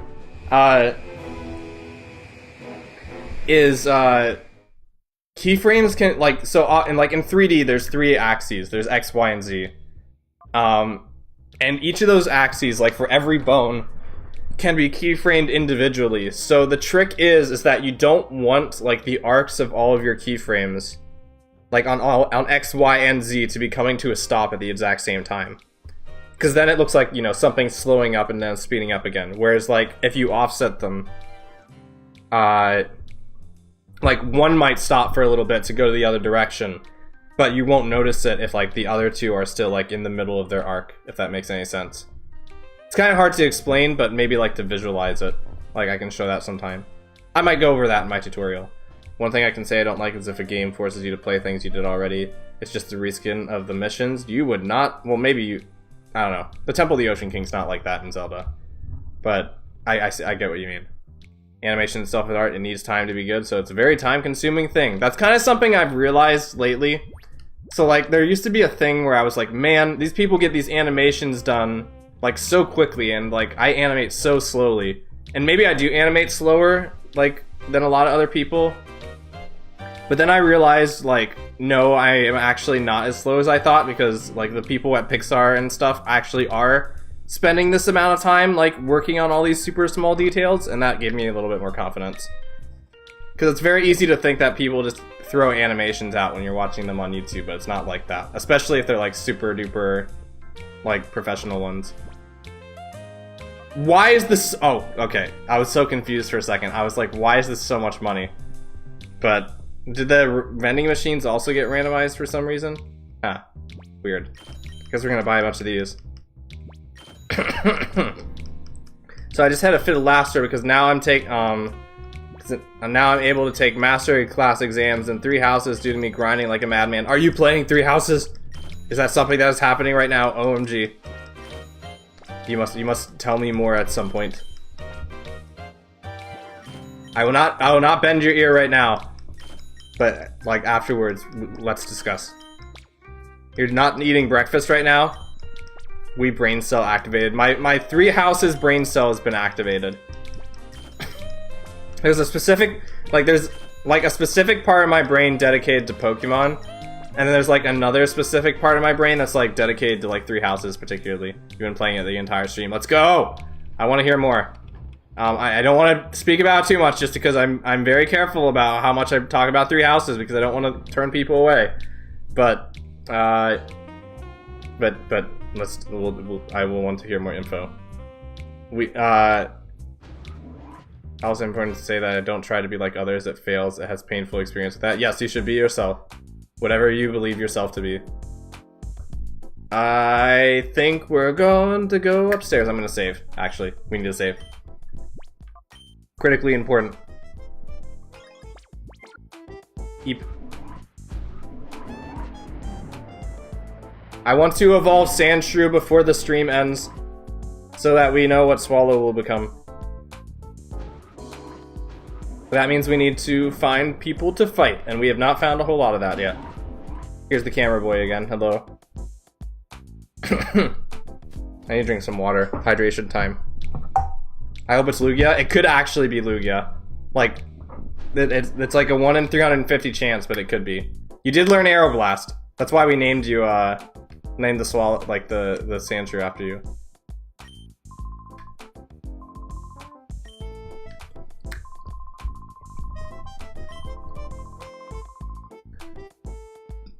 It seems like they're operating on their own. Okay, so we need to talk to like a specific person. Okay, it's not you. I do not remember any of the characters in this place. I think it's like the news person, if I remember correctly. You need to go find him. Where is the news shot? I think it's the floor below us.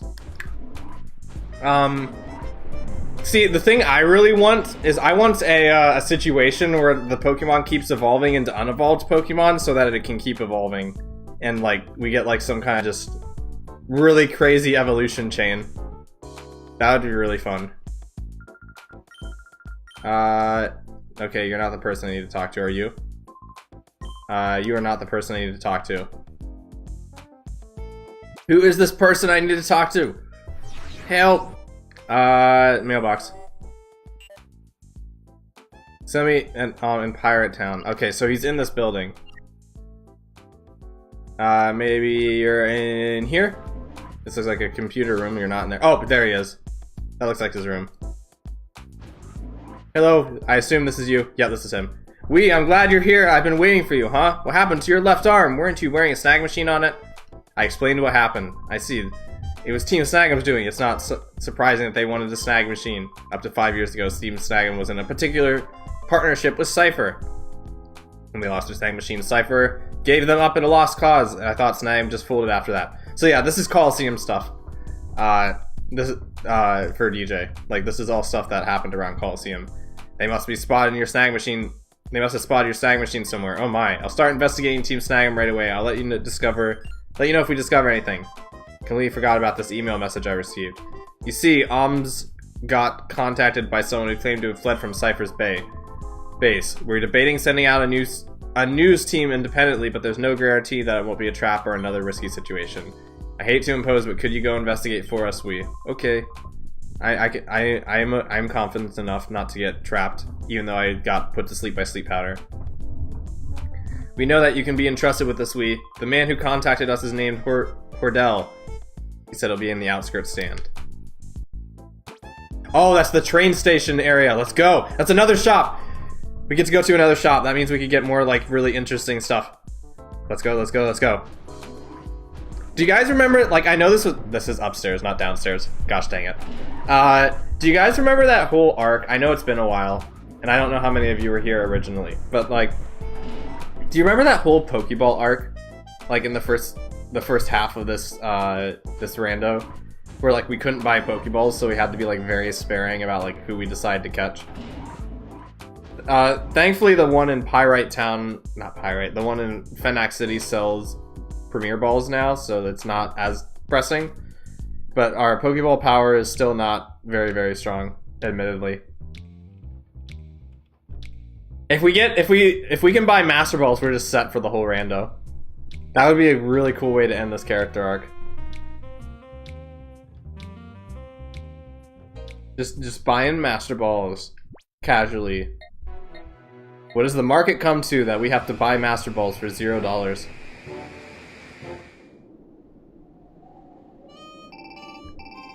Beep boop. Robot. So this is where you start Pokemon Coliseum in this location. This is the very first area I ever played Pokemon, everybody. Right here. This is where I started. Oh, is Ryder Willie gonna come out? Aw, man. Oh, these two, though. They're Mirror Bees, people. Ooh, did I ever pig out? That was the first decent food I had in too long, I tell you. I would love to eat in a place like this, not gonna lie. I love diners. I rarely get to go to, like, traditional diners, but I just love the aesthetic of diners so much. That's great and all, Trudely, but are we really doing the right thing living this way? I worry about my future, you know? Maybe we need to consider changing this lifestyle. Now, what are you gonna do about Folly? You're not about that, Folly. You're not yourself. That was not what he said. I am so bad at reading. Don't tell me you've forgotten the boss's dream. We're going to own all of the Pokemon in the whole wide world. You think Coliseum was also the first Pokemon game you played as well? Whoa, really? I want to know about this story. That's wild. Because I don't think a lot of people played Pokemon Coliseum as their first Pokemon game.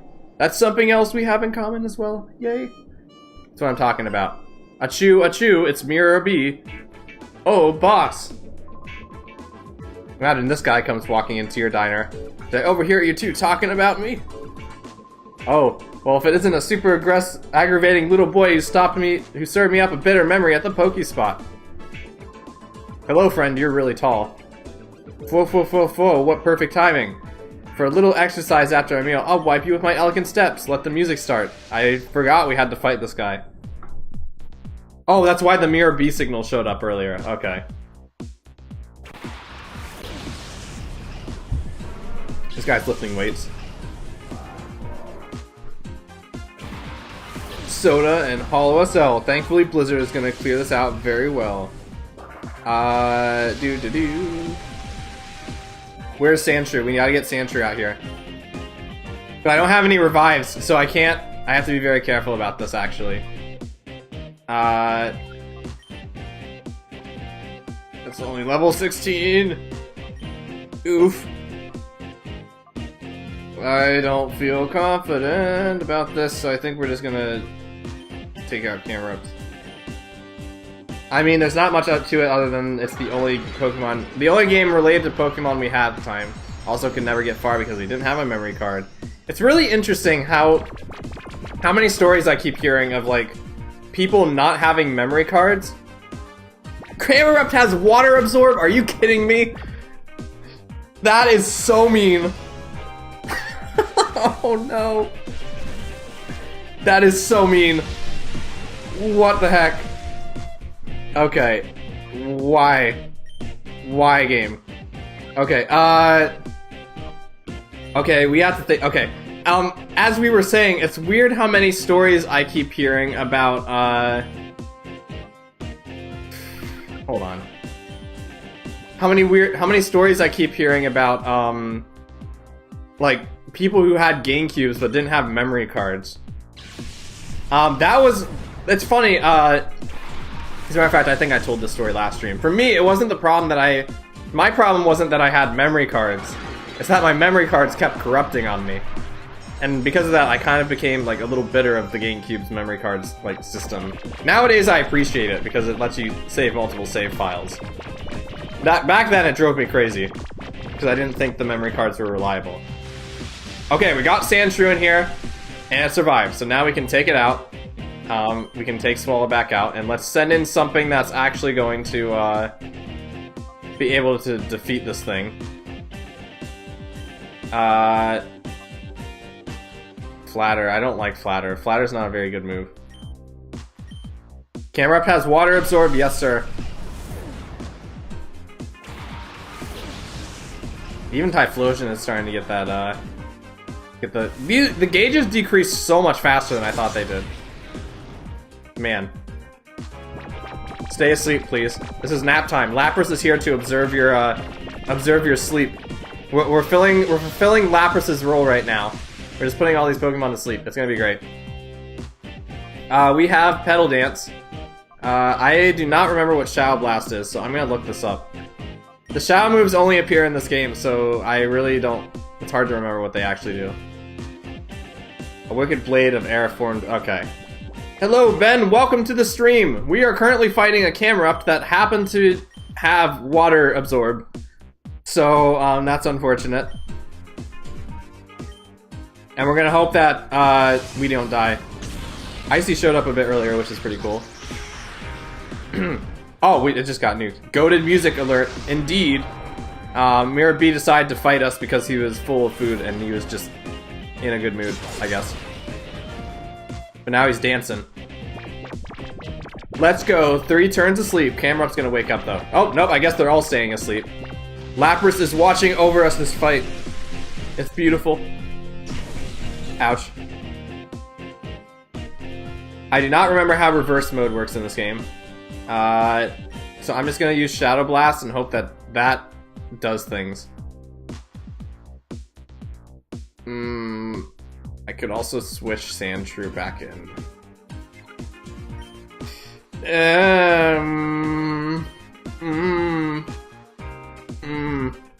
don't know. I don't know. Oh wait, Shadow moves have unlimited power points? That's kind of epic. I think we're going to see what the next Pokemon are, and then we're going to assess from there. We're trying to get a Sandshrew to evolve before the end of the stream, Ben, by the way. We got one earlier, it's level 16, it needs to be level 22. That's a scary dude. That's a scary rock dude. I actually don't know if it's that scary. Nuked Typhlosion is too powerful. I'll probably name Typhlosion after... What the heck? Oh, it evolved. I was wondering what happened to the music. Like, because I didn't hear the level up jingle. Swallow learned Cotton Spore. Whoa. That's the Shadow? Okay. I guess this is just another story opportunity to get Shadow Pokemon that we missed. I guess we could try. You do throw cotton at people. That's right, the Sandshrew is like the perfect opportunity for you. Cotton is kind of like pies, in a sense. Okay, we're going to Shadow Blast Onix. Let's do that, and then we're gonna switch Sandshrew back in here. Hope it gets... Why? Game, why do you do this to me? Why is this happening? Okay, in that case... That do be very unfortunate. I like Cyndaquil more, but Typhlosion is cool. Yeah, Typhlosion's line I think is really cool. I've come to really like Quilava a lot as well recently. Let us use Blizzard. I'm totally gonna regret this, but we're just gonna throw a Premier Ball and hope it works. Oh, we don't have the Snag Machine. Okay, never mind. In that case, RIP.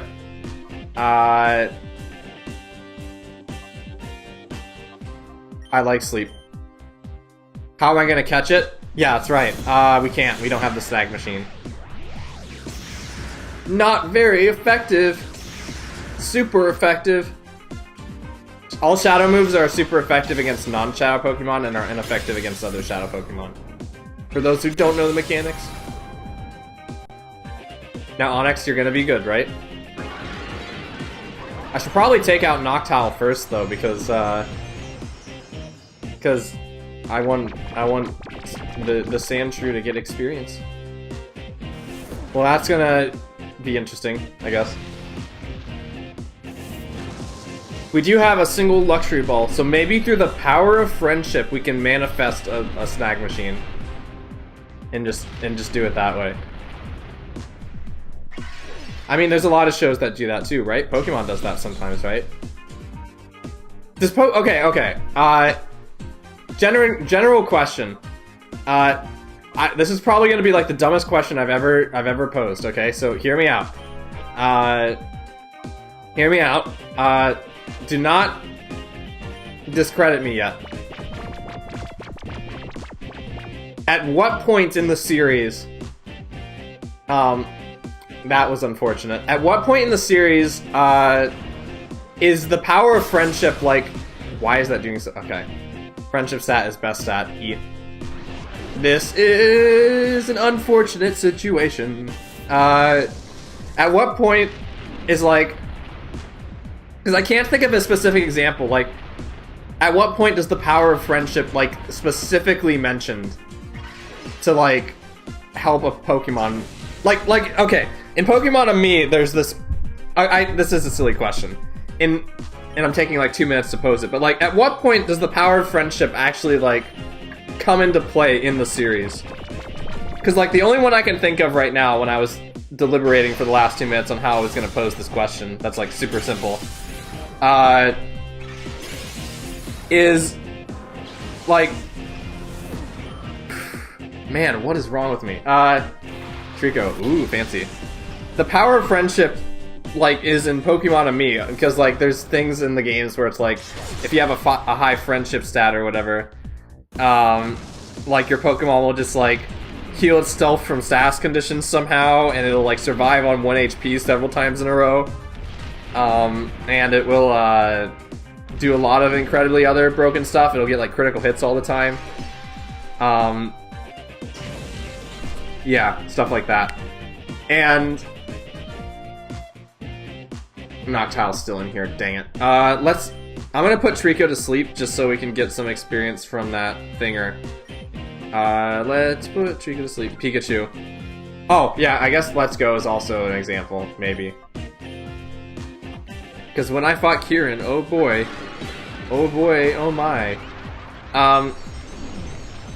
So yes, I think, like, this is probably going to be an unpopular opinion. I think we should add Pokemon and me mechanics to online battles. So that a Pokemon can just randomly survive. Like, think about it, Pokemon is trying to promote friendship, and what better way to promote friendship than having random critical hits and surviving on 1 HP just to implement it in the game. Also, Trico's gonna die from the sandstorm before we have the chance to switch Sandshrew in, so this is very unfortunate. I'm sad, but I guess that's how it is. Oh yes, more RNG in the competitive scene. Indeed! Like, think about it though, because, like, then people will really have to keep in mind, it's like, whoa, the power of friendship is so good. Actually, if he KOs one of our Pokemon, we have a chance to switch Sandshrew in. That would be pretty good. I don't think that's gonna happen though. More RNG. You think I'll be crucified? Oh. Your channel will get a lot of attention in the wrong way. That is probably unfortunate, but yes. Yes, Champion Kieran had a right to be frustrated because I lived 3 hits in a row on 1 HP. See, it's tricky though because, like, in the newer games, you can't even turn that off. Because, from what I understand, because, like, in the older ones, like X and Y, you could just not do Pokemon on me, and that would be that. But, like, nowadays, it's like, well, good luck. Wild stuff. Mirror B is dancing. Oh my gosh, he died. But think about it. That would really educate people on how to be friendship. Because somewhere out there's a build that makes use of frustration. There has to be somewhere. Like, wait, is there? I don't know. Maybe not. Do you suppose somewhere there's actually, like, a build that makes use of frustration and it's actually, like, the most practical thing to do? I don't know. It's the news again! We break you a bringing you story. The cargo SS Libra was found in the desert north of Fennec. Its baffling disappearance is believed to have been caused by Cypher. I think the thing you're looking for is a build with round. Oh, maybe so. Or return. Return's like the friendship version. You have a lot of faith in the competitive community to be the sane individuals, my friend. That's another whole tangent I could go on about the competitiveness in games. Do you remember Snorlax eating frustration and oh, low. That's interesting that it was in VGC too. No signs of nearest Pokemon aboard the ship. Uh-oh, Spaghetti-O. Hello. You're gonna be on the road. You should stock on the supplies. I got a selection of Pokeballs. Let's see how much of a liar you are. Let's see your store, sir. I do not see a single Pokeball in here. This guy is a liar. Rest in peace. What do you have to say? What does this guy have to say? What does this guy have to say? Try around the Ori region. Okay. Return, yes. Oh, here's Ryder Willie. Are we dying, though? Hold on. Yeah, we are dying. Let's go heal ourselves. And then maybe... Oh, we can go to the pre-gym! Wait. Oh, no, Ryder Willie's gonna fight us! No! Your name's Willie. This is the first person I ever battled in history. Don't fight me, don't fight me. You know what, we're gonna fight you anyway. And we're gonna get this really cool music. This is how Coliseum begins. Are we gonna get the music? Yep, here we go. Best music ever.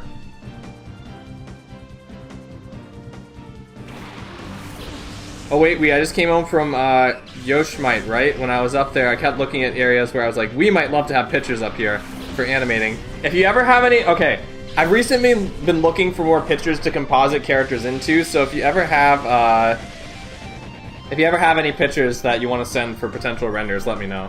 I might use them. That would be pretty epic. More experience! Yeah, we're not dying. We're not dying. We're fine. Changed your mind very quickly. I thought we were in worse shape than we were. But we're fine.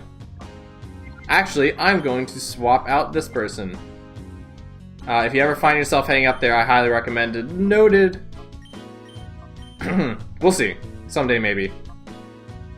Let's send in Swallow. Double Battles. My first double battles were in Coliseum. Let's go. Coliseum is very good on that. And this game is very good on that, too. First person I ever battled. Gonna go eat for now, but I definitely wasn't... Because I definitely wasn't like DJ and I didn't have anything to eat this morning. Yes, go eat food. I hope you get the tastiest food in the whole wide world. Like the other guys who are trying to own every Pokemon in the world, I hope you get all of the food. It'll be great. Enjoy yourself. So where was I going with this? Yeah, you guys have no idea, or maybe you do. You have no idea how cool it was to be like a 7-year-old or a 6-year-old Pokemon fan and get this game and have your first battle against this guy and this music start playing and it's like, oh my goodness, I'm an actual Pokemon trainer now, and it's like everything is amazing and awesome. Like, I'm living the dream. Like, this music is just like ultimate like childhood nostalgia for me. This entire game has like the best Pokemon vibes, I think. Black and White is really close, but like there's just something very like nostalgic about this game that I really enjoy. I don't know. Oop, oop. Aurora Beam. Tauros has been a hurt. Do not be a hurt. That looks like a move that I don't recognize. I actually do not recognize that move at all. I don't know what that move is. I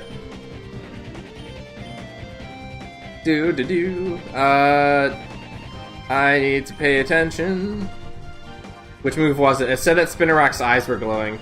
Is that maybe like... That's not Future Sight. Because Future Sight is like foresaw an attack. I guess Hyper Voice. I don't think this is gonna do much. Glare? No, Glare, not Glare because it didn't paralyze us. Well, I guess now we'll never find out. RIP. Wouldn't make sense. Sky Attack? It could be Sky Attack, actually. That might actually be Sky Attack. Now you mention it. Fake Out is actually really good. Let's learn that. The move we shall never know. I think Vi is actually right. I'm fairly certain it was Sky Attack. You know, I never see Sky Attack, so it's a huge possibility. That's probably it, yeah. Look at this Poliwrath. It's gonna beat a bunch of people up because it has really big fists. Oh, but that was Wish. So, this thinger has to go away soon. Tauros has Wish. This is unfortunate. Toro is making a wish. That's kind of pain. What would you wish for? What would Tauros wish for? Put your replies in the comments below. None of these moves are super effective. Oh, we're not attacking Poliwrath this turn anyway. Okay, we're going to hope that you faint. You can go take a nap. Okay, do the thing. Do not kill Sneasel, please, because that will be very unfortunate. No! Now it's gonna heal. This stinks. At least the burn is going away. I was thinking of switching Sandshrew in, but I want to keep the experience I already have, so we're not going to do that. What burn are you talking about? There's no Pokemon on the field that is burned right now, DJ. unless you're talking about like Charizard stuff. His wish came true. I wonder what his wish was. He wished to regain health, but what did he? Maybe he wished for something else. What would a Tauros wish for? That's your question. That's your daily question tomorrow, or your weekly question tomorrow. If Tauros wished for something, what would it wish for? The most random question in the whole wide world. Oh, you burned your... Oh, okay, I'm sorry. I thought you meant in the game. I'm sorry that you burned yourself. That's very unfortunate. This is why you have to stay away from the tail flame, DJ. This is why it's not healthy. Bad things happen if you touch fire. The cavemen learned this the hard way. You do not also need to learn this lesson. You barely felt it though. Eep. I mean, that does sometimes happen where you kind of look back later and you're like, oh, I have a burn. I guess that's kind of weird. Let's attack again and hope that Tauros actually faints this time. Excuse me.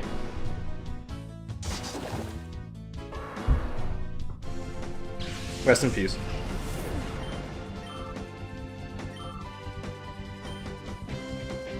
Swellow, whoa! I love Swellow's colors. Let's get Sandshrew in here. I think we can throw him in.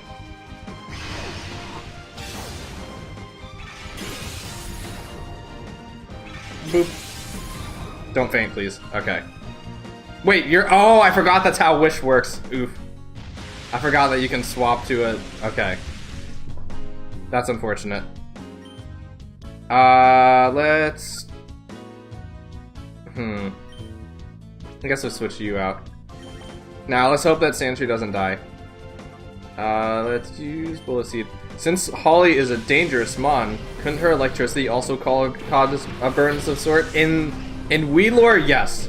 If somehow getting attacked by Thunderbolt doesn't kill you in Wii lore, it will most certainly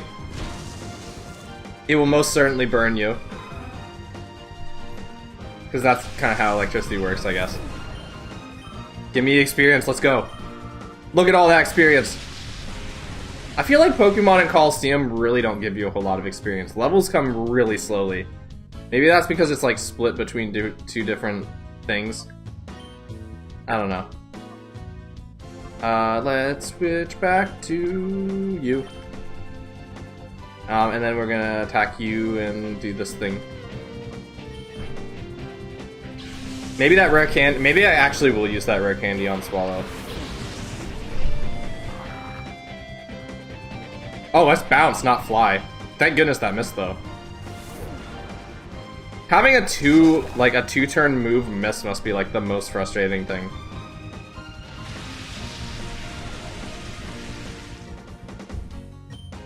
Let's use your part normal so I can't normally do that attack. No! My moves!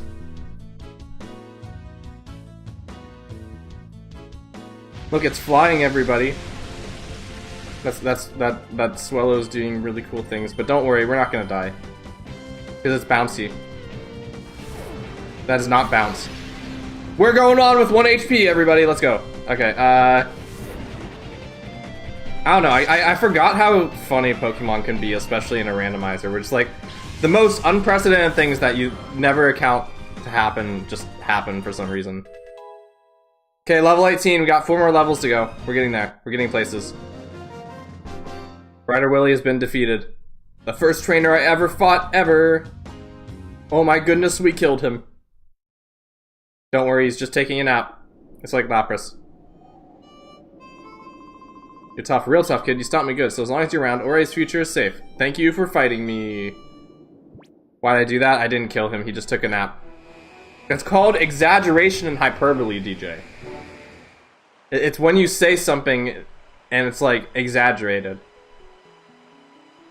It's like what a lot of YouTube channels do in their titles because they really want you to click their video.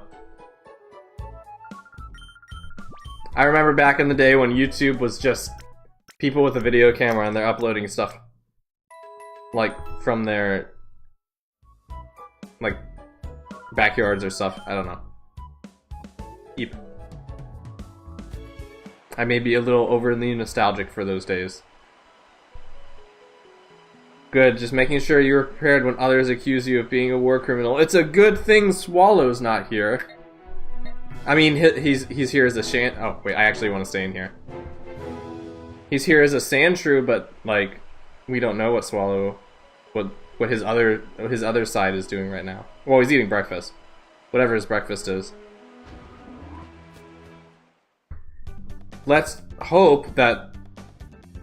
I don't think I have any revives. Let's switch Sandshrew out in front so it'll actually get some experience. And then we'll switch you out in front as well. Hello. You're not gonna let me challenge the gym? What? What? Hold on. Didn't you say that the gym was open? No, I need the EXP. Your gym is finally set to reopen after the Cypher bit takeover bid. Okay, so we already did that, so do we need the snag machine now to fight? Or do you have to talk to this person? Okay. Will you not let me fight you? Why? Fight me, Justy, I like your purple hair. I guess not. Okay, rip. So where are we supposed to go now? Oh, maybe it's like the... Oh, we have to go back to the train maybe, because we were supposed to do something there. Beep, boop. Train. Drink some more water.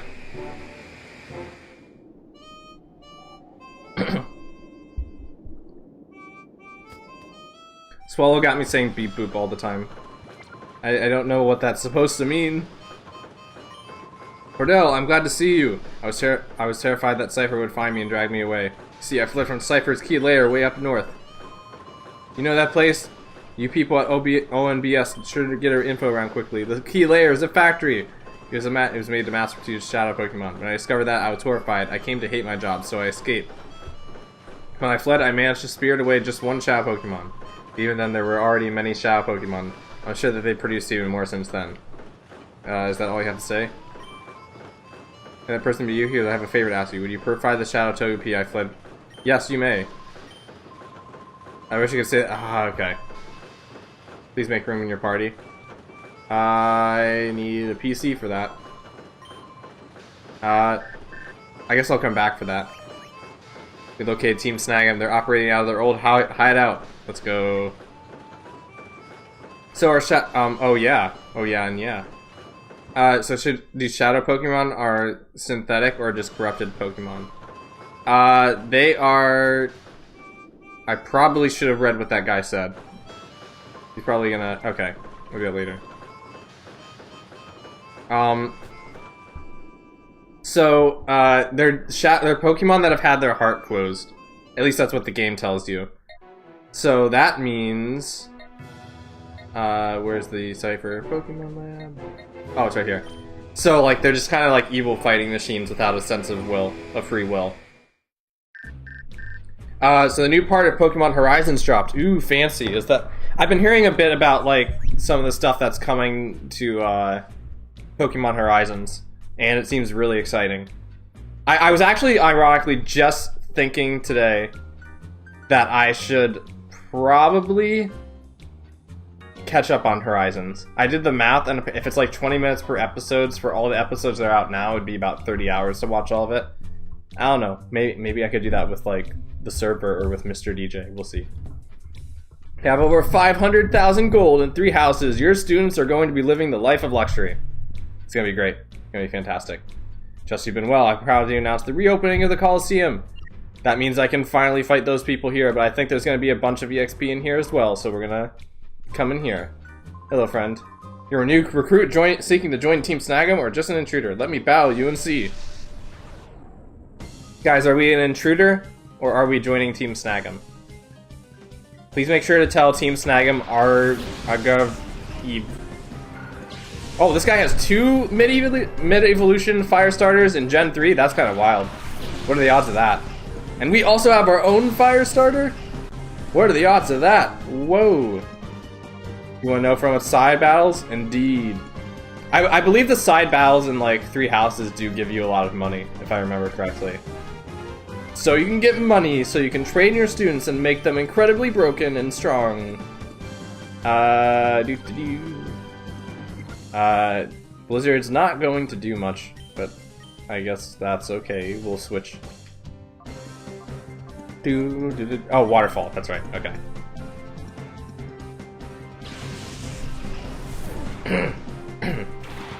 Soda is bringing a waterfall full of soda. Is there a soda waterfall? Like, what's the biggest soda waterfall in the world? Do you suppose that, like, somewhere someone decided to just make a waterfall that's, like, the size of, like, an actual waterfall and it's just soda?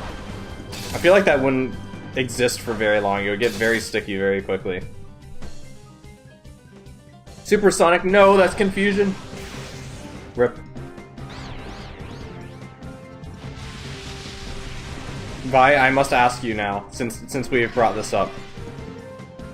Which house did you choose? Do you belong to the Black Eagles, the Blue Lions, or the Golden Deer? I almost asked DJ what his was, but then I remember he's not playing 3 houses, he's playing Engage. You will someday, maybe.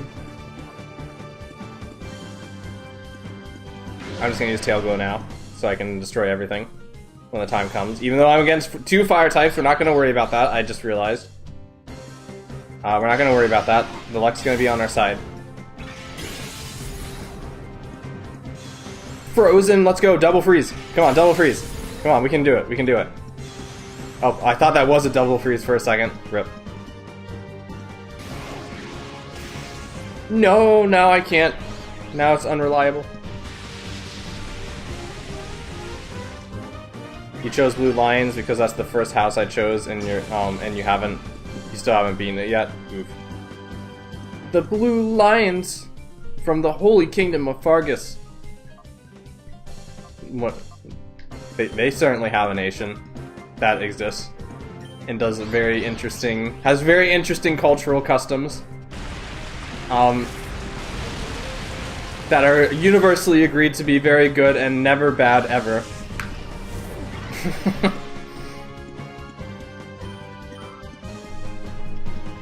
And also very nuanced. It's Pikachu! Whoa! So I've been talking about how Liko and I keep saying the same things at the same... I do remember you telling me this, yes. Tell me a story. Does the hole get deeper? Wait, what? Oh, color change. Okay. I was confused about what was going on with Pikachu. Pikachu can change his color. Let's go. Boo-doo-doo. Let's... Oh, I have to switch back now because it's the answer. Pika Pika. Do you know that there is an actual animal in real life called a Pika? And Pikachu is not a Pika for some reason, even though my family has told me that Pikachu looks like a Pika. There's an actual animal there. At least to my knowledge, I think there's an animal out there. It's called a Pika. And it is a mouse thing.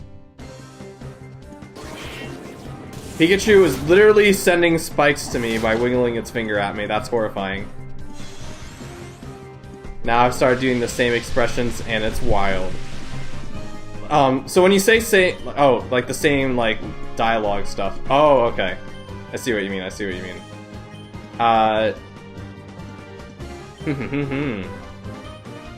That's kind of the weird thing, that when you get to know a character long enough, you start mirroring them. The power of media to control, well, not really control, but to influence the things you say and what you think about, which I think is pretty neat. Media is so cool. Beautyfly, this person really does not have a lot of super strong Pokemon, which is appreciated. I started, you know, I did that, like, with Clement as well. You see, I still say this occasionally. I go, like, the future is now, thanks to science. That's a big Clement thing. I'll probably be saying that for the rest of my life, I think. That seems like a very fun thing to say. Please do not hit yourself in the face. Thank you. Frozen. My favorite movie. Not really. Have you? Okay, I don't think I've talked about this yet. Do you guys know about that movie Elio that's coming out? That Pixar is making? Please stay alive. Okay, thank goodness. Whoosh. We are too strong. Pixar's releasing a new movie in June called Elio, and I've been really looking forward to it, because based on how they've been advertising that movie, it seems like something I'm really gonna enjoy. Blue Lions, who else picked that here again? Vi picked Blue Lions. I also picked Blue Lions in my first playthrough. Now I'm gonna have to recruit all the students because I can, and no way I'm gonna risk getting clapped by them. Will they though? Will they? Whatever the outcome, I'm sure that was harsh. I think Sandshrew just gained another level. You know what you're doing with your Pokemon? I hate to admit it, but you wiped me out. We could use your toughness. Come, join Team Snag'em. We're also always looking for outstanding talent. This is the type of game that would ambush me at the healing machine, so I am approaching this with a lot of caution. That is really funny how this game will just, like, ambush you at, like, the worst times. That's it. Yeah. I have noticed that Coliseum and XD are really, really dense with their, like, trainer layouts, though. They tend to throw trainers at you, like, all the time. Like, around, like, every single corner. Which is better, like, I guess your mileage may vary, but it is a thing. Is this working? It does not work. Heyo, hello, Laurie! Welcome to the stream! We are currently going through the Snag'em hideout. We're trying to evolve a Sandshrew into whatever it's gonna evolve into. Because, who knows? Because, evolutions are randomized. I hope you're having a wonderful day. And someone who has seen images of a Pika, because I was in that area where they used to be. Oh! Oh, there's so many fire types here, whoa. Pikas are really cool. Even though I haven't seen one in like a really long time, and I don't think I've ever seen one in person. Let's use Shadow Blast, because I think that's a really strong move.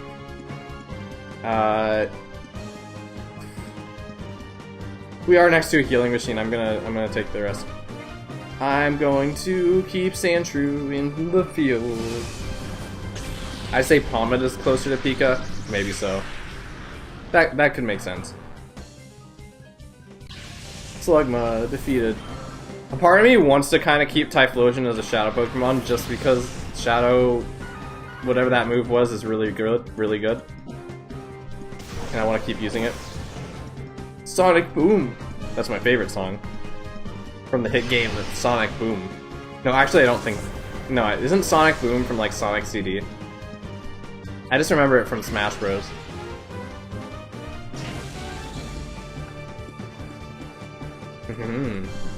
Yeah, it's from CD. Ah, okay. So it's been around for a while then. That's the case. Save the planet from disaster. It's like a very superhero song. Man, Typhlosion is OP as heck. Why am I not using this guy more? Just super effective against everything. In this chance, Swallow's gonna evolve like in no time. I also really liked Supersonic Racing, also because that was in Brawl. Everybody Supersonic Racing. Pikachu is still very close. I guess so, yeah. I need to actually look up a picture of Pika again. Let's use Shadow Blast again. You still say Pommet is closer. I will need to compare them sometime.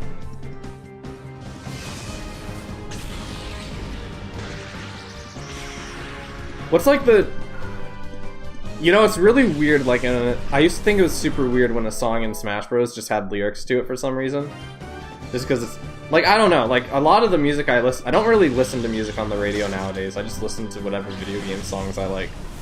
So I'm, like, super out of touch with what songs are, like, actually playing around. I'm not going to work unless we put our targets to sleep. That is a strategy that a lot of people do. I've already taken the Snag Machine to the boss. He's mighty tough. Hopefully we can evolve Sandshrew before we have to fight him.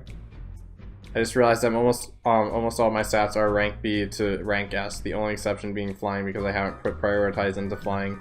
Mastery stats. Well, now you gotta fill that out. Because that's like a hole that's missing. You have to master flying now. And flying is fun. You get to do all sorts of different things when you can fly. Charizard says, please master flying, so that you can be a flying master. Oh, this is the same guy that was on top of the ship. Oh, speaking of how Pokemon seem closely related, ... Thank goodness these people do not have any Shadow Pokemon, because we can just use Shadow Blast and destroy them immediately. And hope that bad things don't happen. I should really not be spamming Aeroblast, actually. Bam! Defeated. This move has not failed to KO a Pokemon yet. Geodude! Did I ever tell you that there was a time in my life where Geodude was one of my favorite Pokemon? I just thought it was so cool. It's like a little rock guy. I even had like a shirt of it for a while. You gotta go, have a great stream. Okay, the Germans, Charizard, thanks for sticking around. I hope I was able to entertain you. And I hope you sleep well. Assuming that it's nighttime for you now. I was looking at squirrels and I was like, can I see this? I can see how this would be related to a capybara. Oh. Don't attack me. Yep, that did no damage. Swallow's finally taking the damage. I missed. That's not good. I don't remember what I kinda remember what a capybara is, kind of. I will need to take another look, though. Boop, boop, boop. All good indeed. It's an Alolan Geodude. Oh, wait, but... it's an Alolan Geodude. Oh, because it's it's using Thunder Punch. That's right. Speaking of Alolan Geodude, the capybara. We need a Pokemon version of the capybara. Giant guinea pig. That would be really cool. We just need like a Pokemon of like every single species ever. Like, I can't believe we had to wait until Gen 9 to get the dolphin.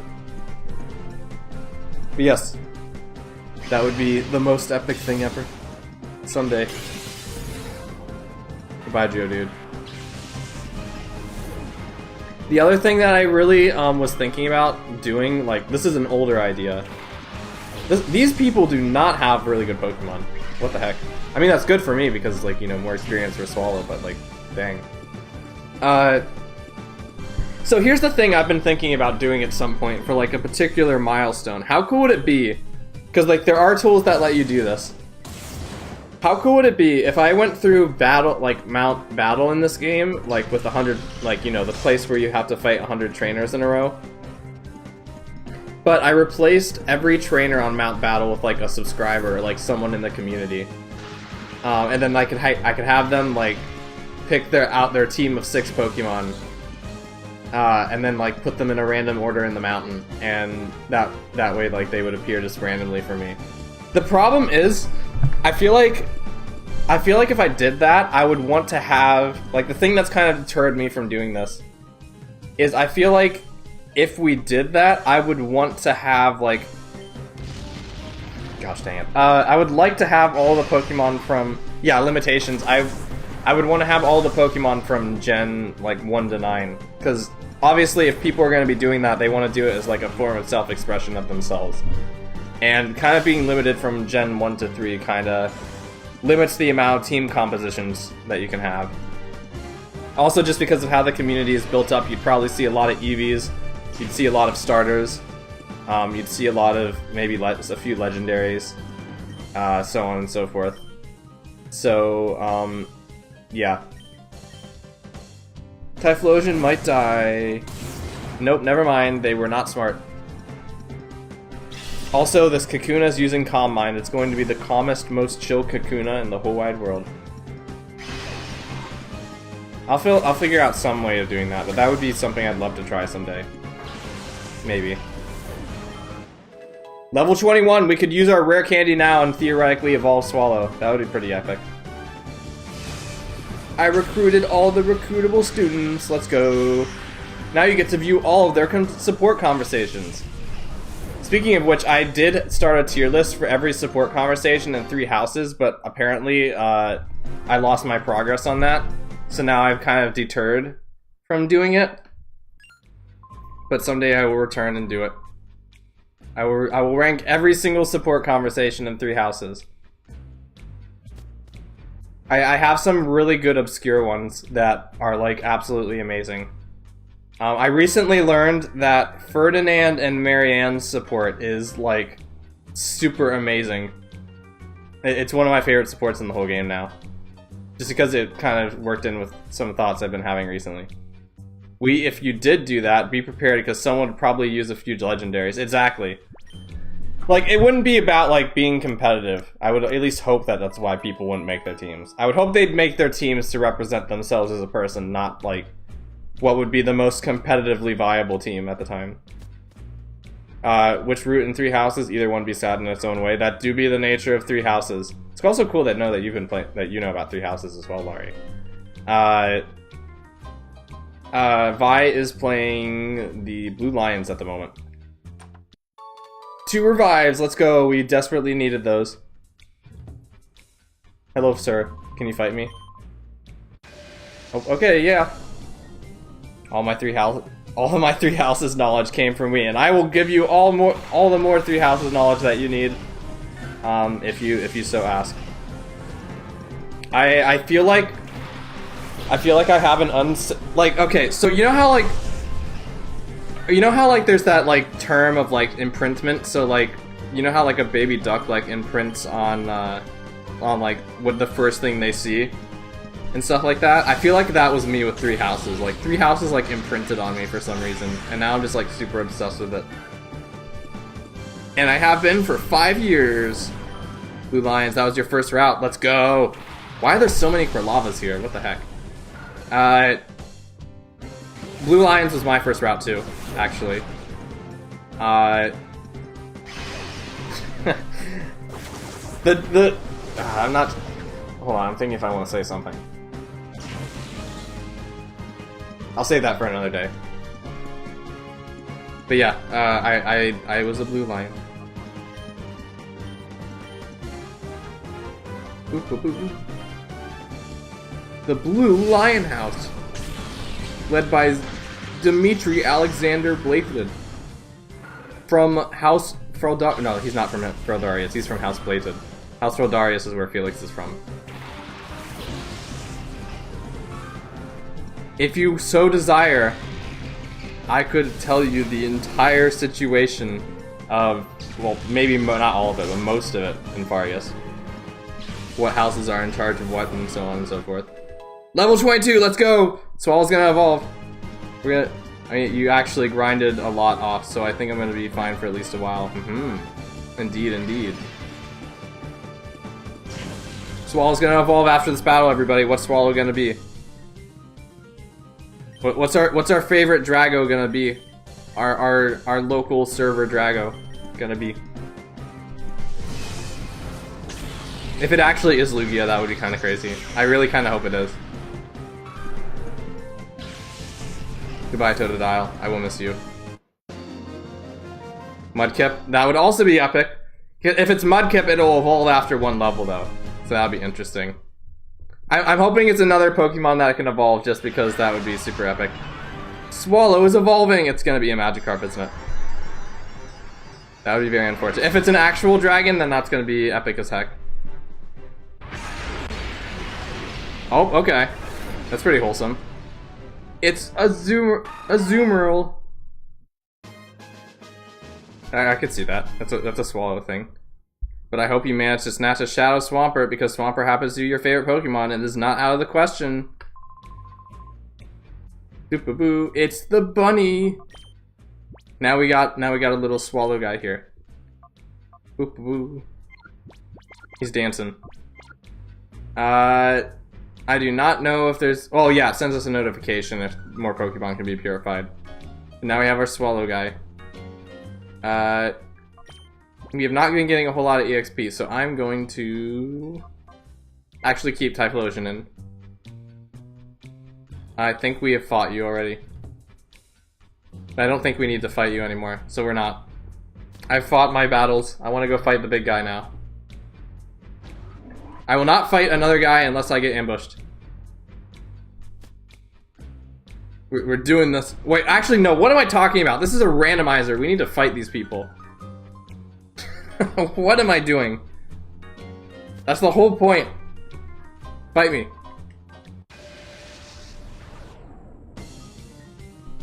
Jinook. Cloyster and Misdreavus. I feel like there's like certain Pokemon get like swapped out with like other species, so it's like wherever this one species would be, now it's this species. I don't know. Interesting to think about. We are going to Shadow Blast the heck out of everything.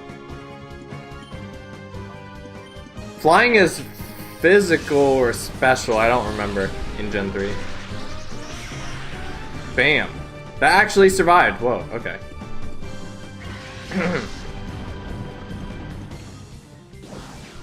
Boo-doo-doo-doo.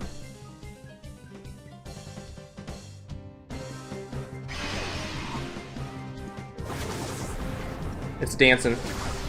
Flying is physical? Oh, okay, then that's good. Because I think Azumarill is like a physical-based water type, right?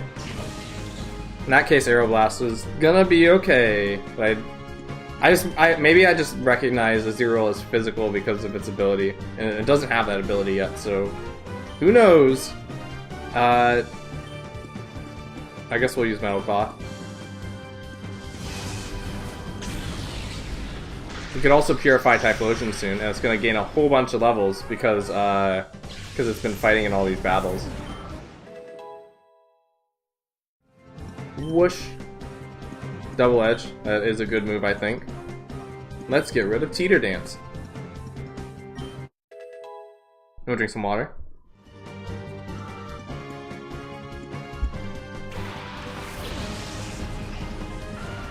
Something I still have to get used to is the fact that, like, different types don't always correlate to different...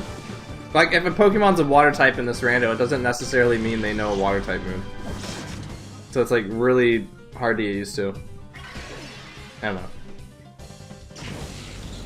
Ouchie. I miss the old Aerobash animation from Gen 2 and Lugia movie. Literal laser. That one I really liked. I do really like the laser from the Lugia movie. It just means, like if you get hit by that thing, it's like you get messed up. It's like a hyper-focused laser. I don't really know a better way to describe it.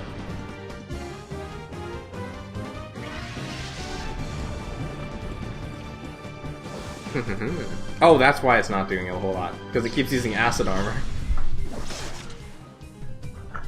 Shoop the whoop. Indeed. Rhydon is screaming at me and it's not nice. It's hurting my ears. If you're ever in a battle, don't scream. Because then you're going to give up the element of surprise. and the element of surprise is crucial in battle. Unless you're being a distraction, in which case maybe you can shout.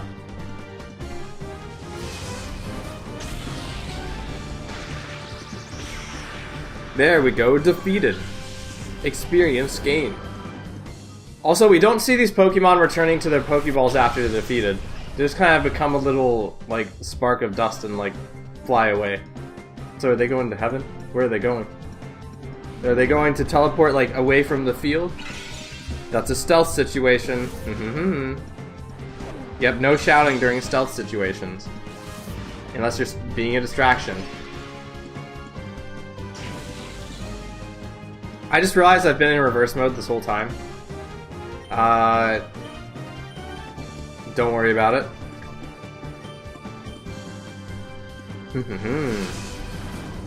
Shadow Blast. The most broken move. That does not KO sometimes. Or misses. That's also a thing that could happen. I remember the first time I saw the animation. I was training my Togepi and messing around with Metronome. And I saw Togepi use Judgment. Judgment is a very... Like, I like how the anime adapted Judgment, actually, as an animation. How it kind of has, like, lasers raining down from the sky. That's pretty cool. I like it. Arceus was very, very interesting as a movie. For those of you who do not remember, last time in my Wind Waker rando, I spent an hour and a half discussing every single Pokemon rando. I mean, not every single Pokemon rando. Every Pokemon rando on the entire internet, covered on the WeeMonkey2 channel in 1 hour and a half. No, I discussed my thoughts on every single Pokemon movie. It was an interesting endeavor. I really enjoyed the conversation. I liked it a lot. Let's see. I think Typhlosion is about to take a nap because, unfortunately, this is the type of game where poison affects you out of battle. So I'm gonna run back to the healing machine, but Typhlosion might take a little nap first. Fear the Togepi. I mean, there actually was a Togepi. Somebody was gonna give us a Togepi in the shop. I don't know if it's actually a Togepi or not. Maybe I should go see what that is in case it's a Pokemon that can evolve. I might actually go do that. After I, like, heal, I'll go back and take a little detour. Yep, that's what I'll do. That's the plan. Especially since Swallow has now evolved. We can swap some things around. How randomized is this randomizer? Well, I guess that's our opportunity to go back. Typhlosion has fainted. Rest in peace. This rando is pretty random. I don't want to go this way. I don't remember which way I'm supposed to go. Help. I will find my way out. Apparently I randomized the shops even though I didn't intend to randomize the shops. So, quite a lot is rando. Moves are random, Pokemon species are random. Typing is not randomized. I feel like that at that point you're just kind of like going through something crazy. Not a Nuzlocke. I have never done a Nuzlocke before, believe it or not. And it's weird because I think permadeath in a lot of games makes things so much more interesting because it makes every battle like consequential. And it makes it like super memorable. But like for some reason the Nuzlocke thing doesn't appeal to me as much in Pokemon.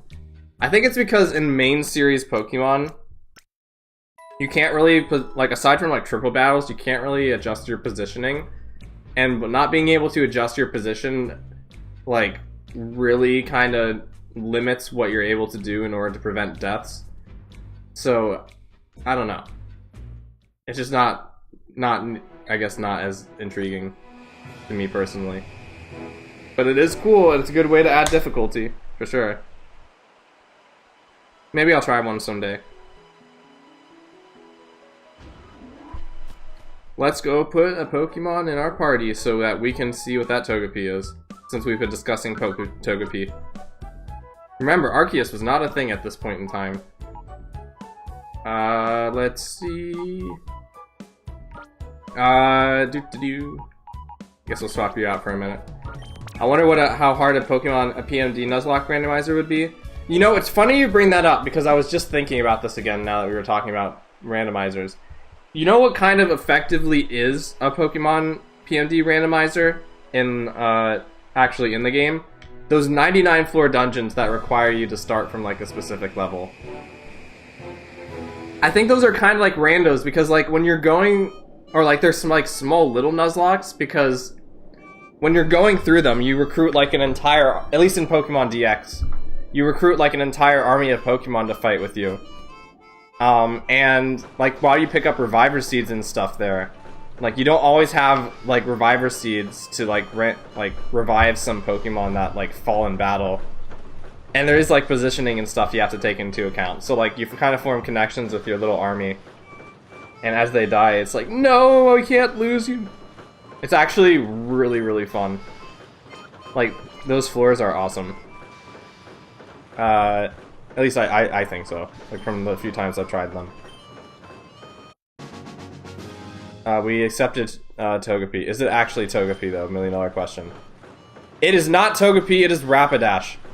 That is awesome, but unfortunately, we already have a fire type, so... I guess we could go Purify Typhlosion. Let's do that real quick, even though this is probably going to hurt us in the long run. Don't worry about it. We're going to be wholesome people and make sure that Pokemon can have their heart unlocked. And that they can think for themselves. Hello, I'm home. My Typhlosion is being very edgy, so we're gonna make him not edgy.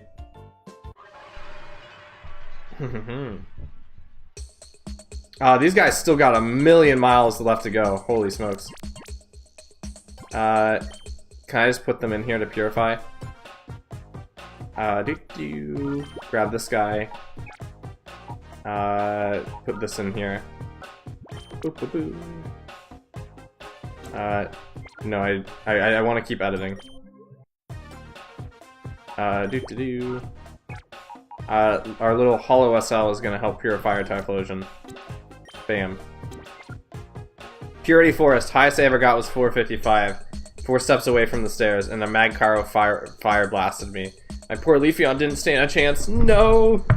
See, but doesn't that add like a whole lot... Like, it's really hard, like, don't get me wrong, it might not be for everybody. But there's like a lot of drama that can happen in like places like Purity Forest. And I think that makes it like very interesting to observe. Purified Typhlosion. Bam. I was considered streaming that at some point too, but we'll see. I hate it and love it all at once. It is pretty nice.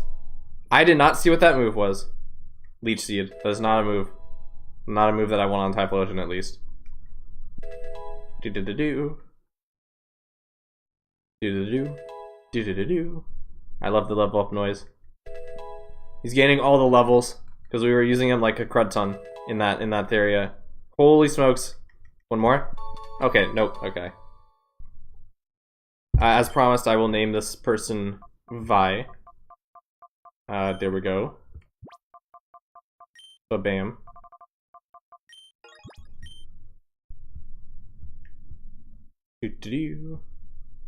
Transfer to PC. Alright, now let's get Typhlosion out, and maybe there's like another Pokemon we can take with us that can evolve. Let's see. We can swap you out. We do want Rotom back, so we do want to go into here and get this guy. There we go. Go out here. Bam. Is there anything else we want in here? I guess I'll check out the sets real quick. Sunkern evolves with a Sunstone. I don't know if we have any of those. Myron I don't think evolves until way later. And Elekid evolves through Friendship, I think. So we will come back to this. Well, they evolved super quickly. I think I'm gonna swap this out. You're level 30. Let's give you a break.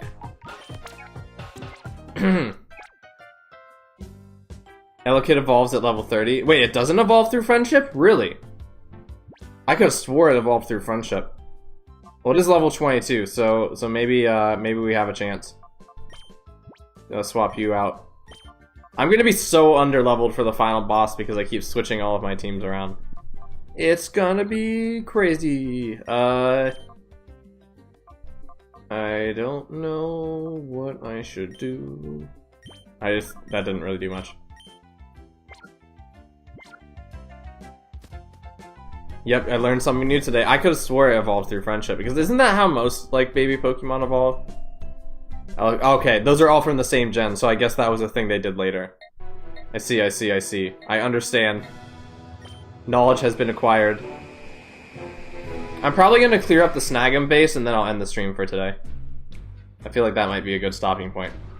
Because if I remember the pace of this game correctly, there's like a few more areas after this. I know the last part is like really long. So maybe like we do this and then like we do like the last part of the game like all at once. That would be a really long stream, maybe. I don't know, maybe we'll split that in two. I think there's gonna be like 3 more streams to this game, maybe. Boop boop boop. You're with Team Snag'em. Fight me. Fudlow. It's Umbreon, no! Worst case scenario. We have to run. We can't fight Umbreon. I know it's because of my Crystal LP I used one. Ah, I got it. I say used because I finished recording it. Let's go. Look at how much Elokid has already. Oh wait, no, that was from the Purity machine. Never mind. I was gonna say look how much it lost already, but no, it's just it knows return. That's gonna be very awkward for a it knows Shadow End though. Please hit Chikorita. Okay, thank you. Chikorita's also dancing. Shadow End. The attack missed. Wonderful. It got wet. Rip. Don't be confused, please. Okay. Oh, that's not something I was... Okay. Chikorita knows thunder, too. The abstract understanding of reality is breaking apart at the seams. When Chikorita can dance and just cause thunderbolts to rain from the sky. Episode 626 came out today. Let's go. Wonderful. Doo-doo-doo. Crystal LP has been made. You record a bunch of those in advance, right? I remember you saying that. I think it's gonna hurt me a lot, actually, if I remember correctly. Yes, sir. Let's not die. Run. Dodge. Okay, never mind. What if Pokemon just had, like, a mic... Okay. Okay, conspiracy theory time. Let's talk philosophically for a second. Okay, so, you know those theories of, you know all those, like, playground theories of, like, if you press the B button, if you press the B button, you try to record them in advance, I see. You know those theories of, like, if you press the B button, like, the Pokemon will, like, have a slightly higher chance of being, being caught in a Pokeball? Or, like, you know, all those little theories. The one that I grew up with in Diamond and Pearl is that if you drew circles around the Pokeball underneath on the, like, touch screen, that would increase your chances. But unfortunately that's not how it works.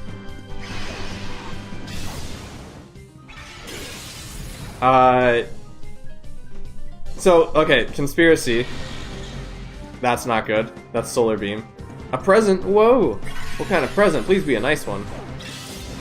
That was an explosion. Never mind.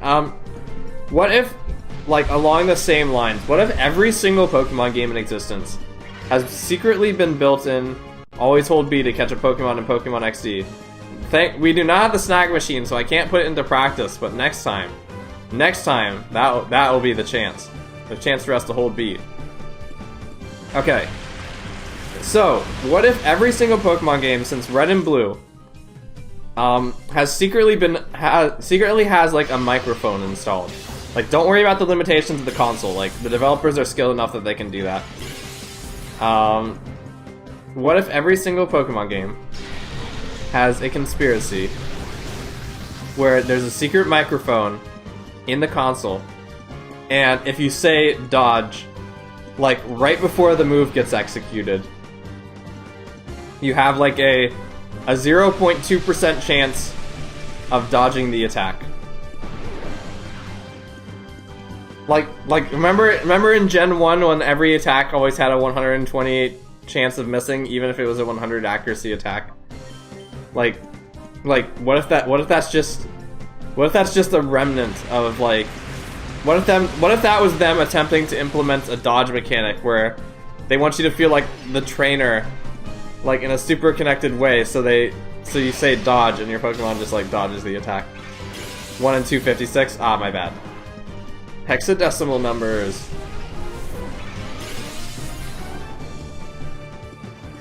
Yes.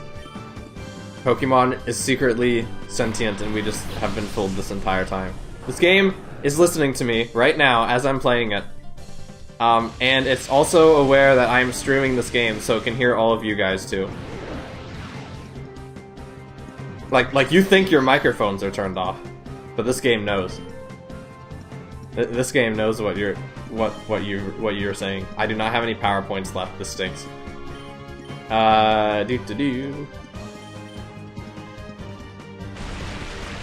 Uh-oh. Yeah, what if this is just like the most high-tech game of all time?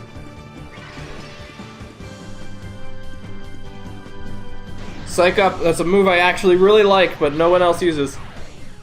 Wait, did I use Tail Glow? I can't actually remember. Oh. That's an explosion that didn't actually hurt too much. Whip. There needs to be, I think there needs to be more impact on that animation.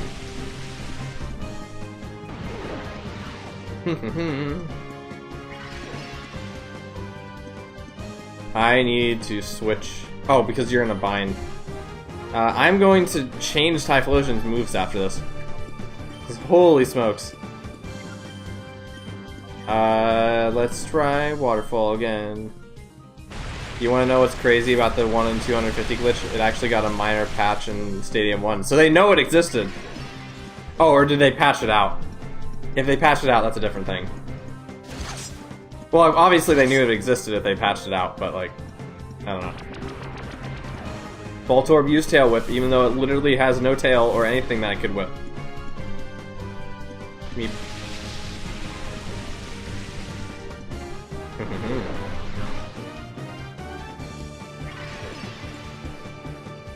I love random trivia like that. I also really, very much enjoy random trivia about some of my favorite games. I still learn stuff about my favorite games all the time. Just the other day, wait, I mean, if the glitch occurs in Stadium 1, it rolls again, but keeps the... Okay, so that's an interesting way to patch it, because theoretically, like, it could still happen in Stadium, but it's just, like, exponentially more rare. Oh, it's Vibrava! It's a Flygon! It's a Flygon evolutionary thing. If DJ is still here, then he's gonna go crazy. Infinite rolling. If DJ is still here, it is a good time. If he is not still here, let him know that there is a Vibrava on the camera right now. And it's doing Vibrava things like dancing. Because dancing is fun when you're in a battle. It's a good way to calm yourself down. Okay, Vibrava is gone. I'm sorry. We had to do it.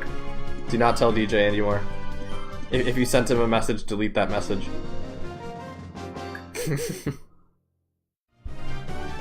Losing a battle hurts. It cuts me to the bone.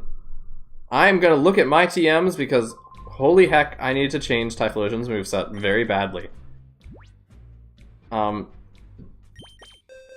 Let's see if you can learn this. You cannot! Ripperoni and pepperoni. In that case, let's go back and heal for a little bit. Because we need to really make sure that Blizzard's getting used a lot. Meep. This would be a very interesting place to take up residence in. I'm not sure I would call this place comfortable. Fun fact, you never have to go here in Coliseum. This is a post-game area in Coliseum. Even though, like, your character is literally a member of, or was a member of Team Snag'em in Coliseum. Let's switch out you. And we don't need to have you up front because, unless you want to, actually no. We do want to have you up front because you can still get levels for when you, get purified. We gotta make sure this EXP has the most amount of use possible. Not a single EXP point must be put to waste. Okay, we're gonna go in here. That is actually amazing. That is exactly what we needed right now. That is actually kind of crazy. How many of those do we have? Oh, we have 4 of them. We're just gonna put that in Blizzard a little bit. Just put 2 of them on Blizzard. Remember, it's very cold outside. Typhlosion wants to make sure it's very, very cold outside. You think after the damage done to the base in Coliseum 1, they'd fix it up a little. I guess they couldn't have been bothered. That requires money, which they probably don't have, unfortunately. Though, okay, here's an interesting thought. In the Pokemon world where Pokemon like Machamp and other Pokemon that can help with construction exist, would that, like, reduce the cost of, like, repairs? Is that why people are so, in Pokemon, are, like, so less nervous about, like, blowing into buildings and stuff? Because it'll be like, oh, we have a Machamp and we have, like, Spinarak, we can just pair this up in a day. We have all our psychic types, so we don't need to lift anything. It's not gonna cost that much. Interesting to think about.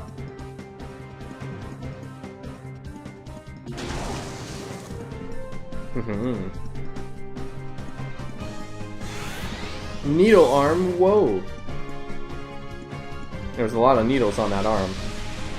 Even though it was just very glowy. It's the famous Ivysaur from Super Smash Bros. I can't believe it. We are fighting the famous Ivysaur. Is that not super effective against Pinsir? What the heck? Okay. Aurora Beam is an Ice-type move. Well, Blizzard's definitely an Ice-type move, so I guess... What is Ice? Ice is super effective against Bug, right? Is Ice not super effective against Bug? Am I just crazy? Because I've always grown up my life assuming that Ice is just super effective against Bug. If it's not, it should be.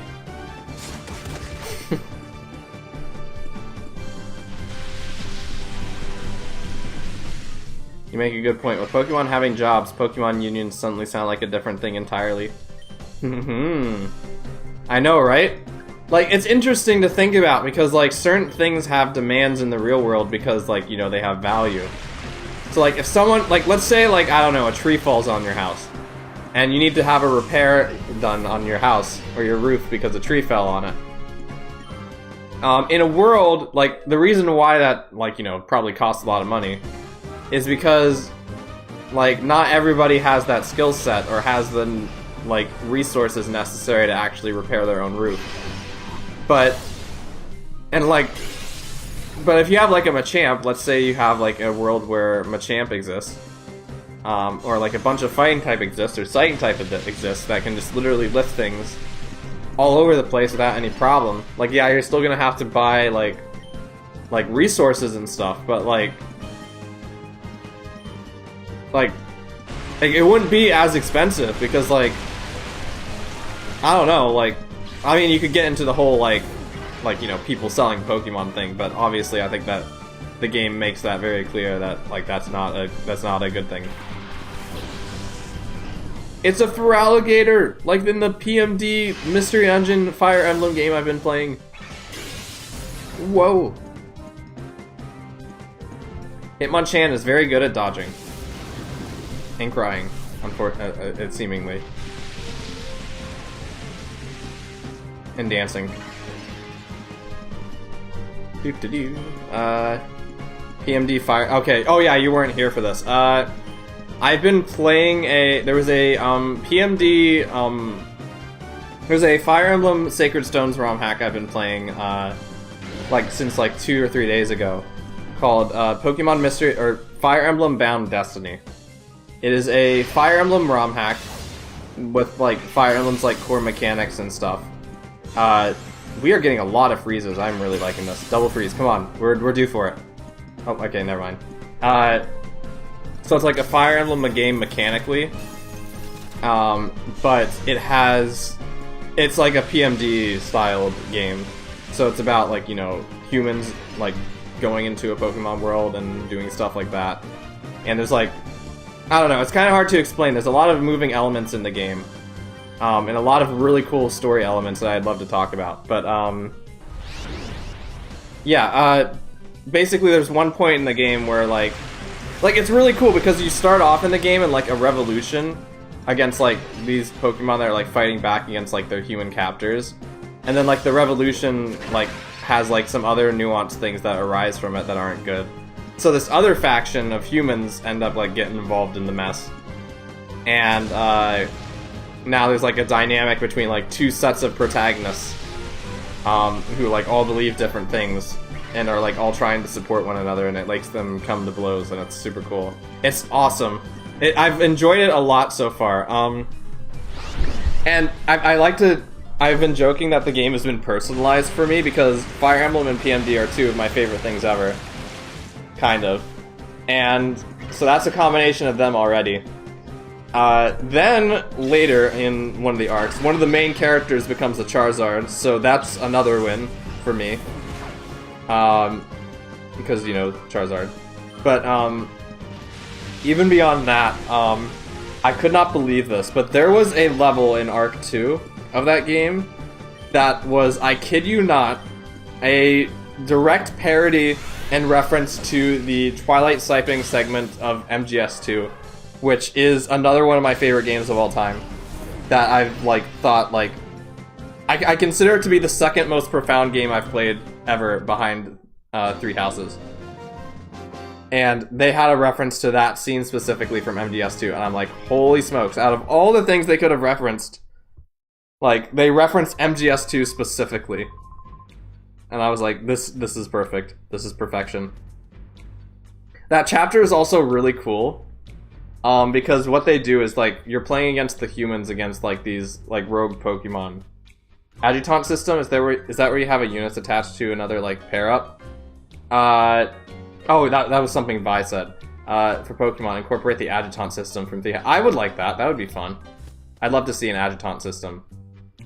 I really want, I know this sounds, very silly, but I want a game mode or a Pokemon battle system where you can just send all 6 of your Pokemon onto the field at once. That would be awesome. I want 2 Pokemon armies clashing with each other, on the battlefield. And, having them positioned in a specific way would be, really neat, I think.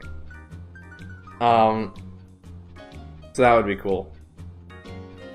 But yeah, that mission in particular was also really fun because how it works, in the game, X and Y. Exactly, X and Y. It just add more battle types. What did you miss? I'm talking about, we were talking about your adjutant idea for a second. I also was discussing the chapter in that game I was playing. So basically you have to go and you're trying to construct a door on this giant field. And you have 2 of your characters that are going and trying to... It's locked? Weird. You have 2 characters that are trying to enter the open the chests and figure out where these door pieces are. And then these 2 characters are being covered by these 2 other characters that have these 15 range long bows that are called PSG ones in MGS2. So it's when I said it was an MGS2 reference, I really did mean it. They had the MGS2 music playing, and they had the weapons had the same name. So that was happening. and like your weapons are like 15 range and just like destroy all the enemies that are like coming towards your other characters in one hit. It was so fun. And they have like high crit rates. It was great. If you join right now, not only do you get days wages, so they do have money apparently, but also commuting allowance and even a boxed lunch. Despite your qualifications, you can receive up to 20% more paid holidays. You won't find good terms this good, huh? Make a game about the war on AZ, lead your Pokemon to victory and keep them alive. Hey, nice. I saw this one ROM hack a really long time ago for PMD that was really cool. Like, this is an actual PMD ROM hack. This isn't like a game based on PMD. Where it was like, ironically it was a Samurott as well, because Samurott plays a big role in the game I'm playing now. But it was about like a Samurott leading an army against like another army. And the way the game worked is that it was like the PMD mechanics, like, you know, how PMD plays, I assume. But you don't get to control all of your Pokemon directly. You only get to position them at the start of the battle against their opponents. And like decide their movesets, what moves they can and can't use, and like their items and stuff. So you have to like position them correctly to win the battle against their opponents, and then you let the like AI fight for you. And they either win or lose depending on how you position them. That was a really cool idea. Well, you can't bump into this job interview. Stop fighting me, focus on your job interview. Golet. Dragonair, it's the noodle. It's Neo. Whoa.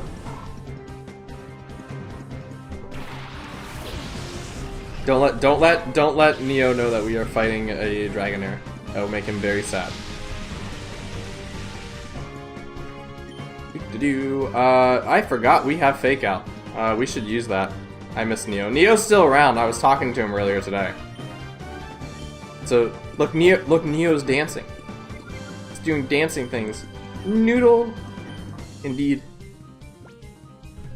Something I always remember about Dragonair that I actually really like is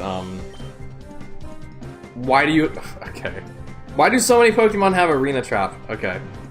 That's fine, that's okay. Things are alright. The thing I really like about Dragonair is how it can control the weather. Like, that's mentioned several times in lore, and I just think that's such a cool thing.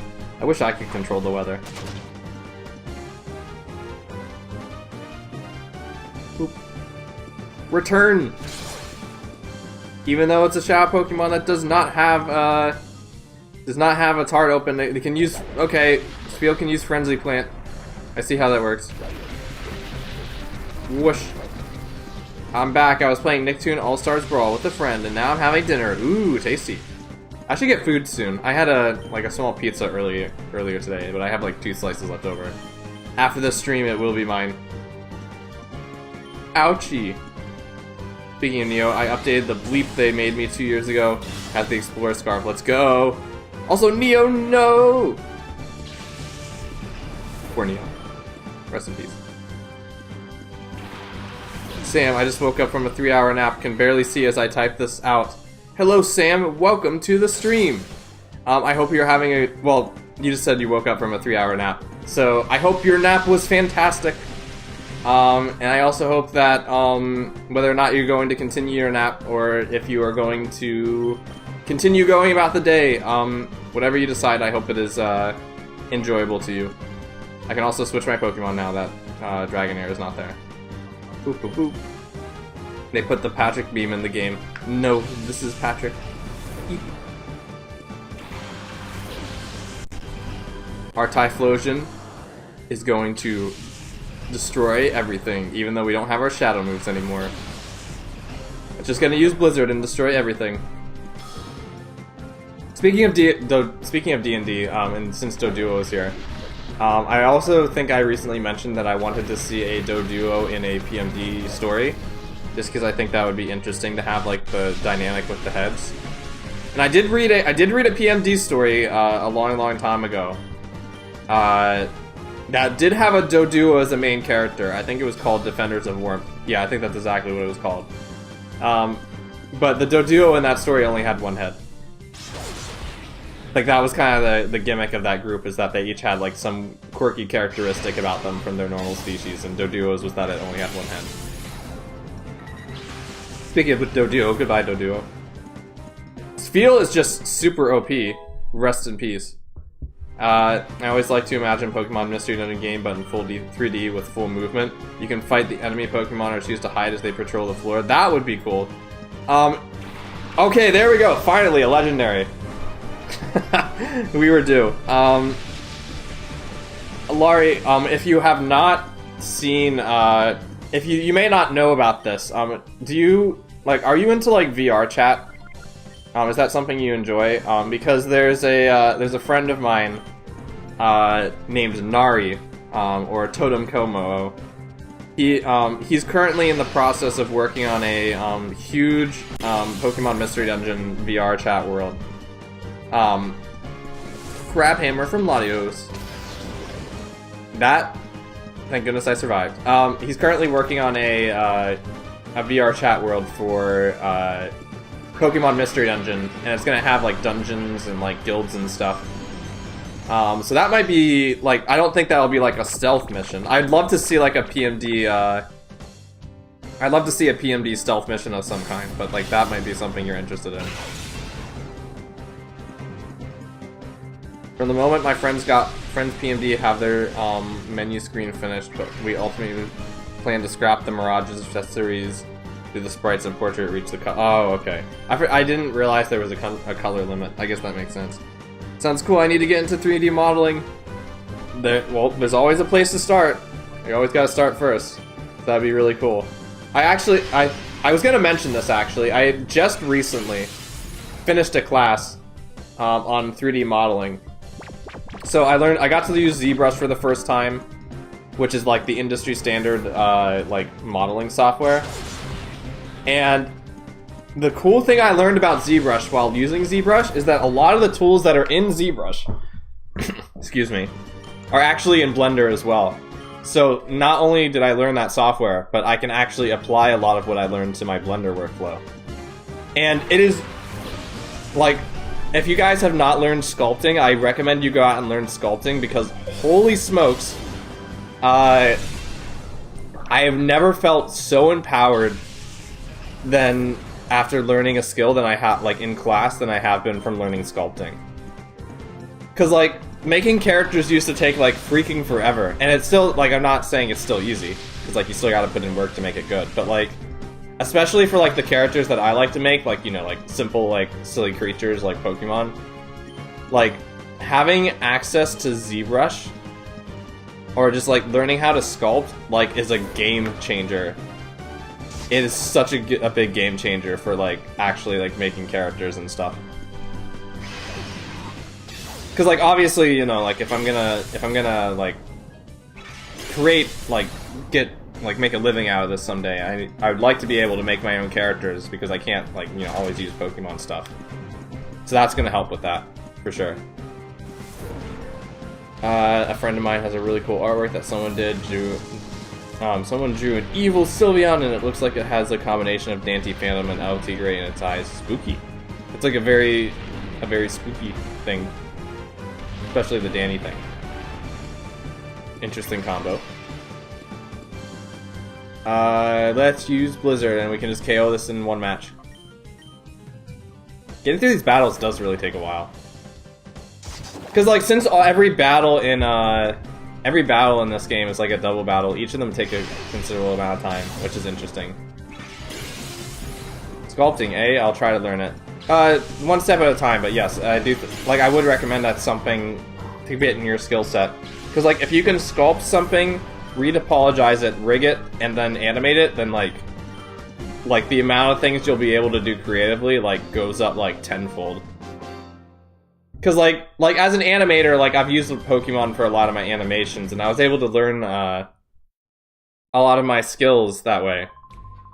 But, like, they kind of left me at the whims of, like, models that other people created, so now I kind of have that skill set of, like, if I have an idea, I can make this character and then animate them, which is really nice. Taking a college course on that can help a lot. Indeed, evidently. Because, yeah, that's how I learned to sculpt. But there's ways you can learn to sculpt, too, without a college course, if, like, that's not accessible. There's a lot of Blender tutorials, I'm sure. And again, like, the cool thing about that is, it goes both ways. So if you learn a lot of the sculpting tools in Blender, if you ever get access to ZBrush, it's going to help you there too. So like if you ever get like a career in sculpting or something. No way, I'm not letting anyone tougher than me join Team Snag'em. Hello, friend. I came out because they promised to pay me the day's wages and buy me lunch. What is this place all about anyway? Is that it? Like, he's not anything important? I guess not. Okay. Rare candy, let's go. We also have to heal now. I hope there's no one down here. Okay, we are going to go downstairs after we heal. I was busy doing renders for PMD Lonely Roads. Helped me experiment with Pokémons I never used before in Blender. Indeed. Square, I'm used to battles taking a couple seconds to about 10 minutes because I never played the older games. I know, right? There's a lot of deviation in some of the older games. Square Pokeball. Yep, these are little containers. I think, yeah, that's right. We can't go that way. We have to go around. Yeah, these are little. Well, what the Pokeball items would be, like in the main series. But yeah, XD and Coliseum are really interesting because the battles take a lot longer because like almost every trainer has at least like 4 Pokemon. Moves take longer, and the game throws trainers at you all the time. What's my opinion on the Switch 2? What aspect of the Switch 2 particularly? The Switch 2 is a very nuanced console. I'm excited though, I like it.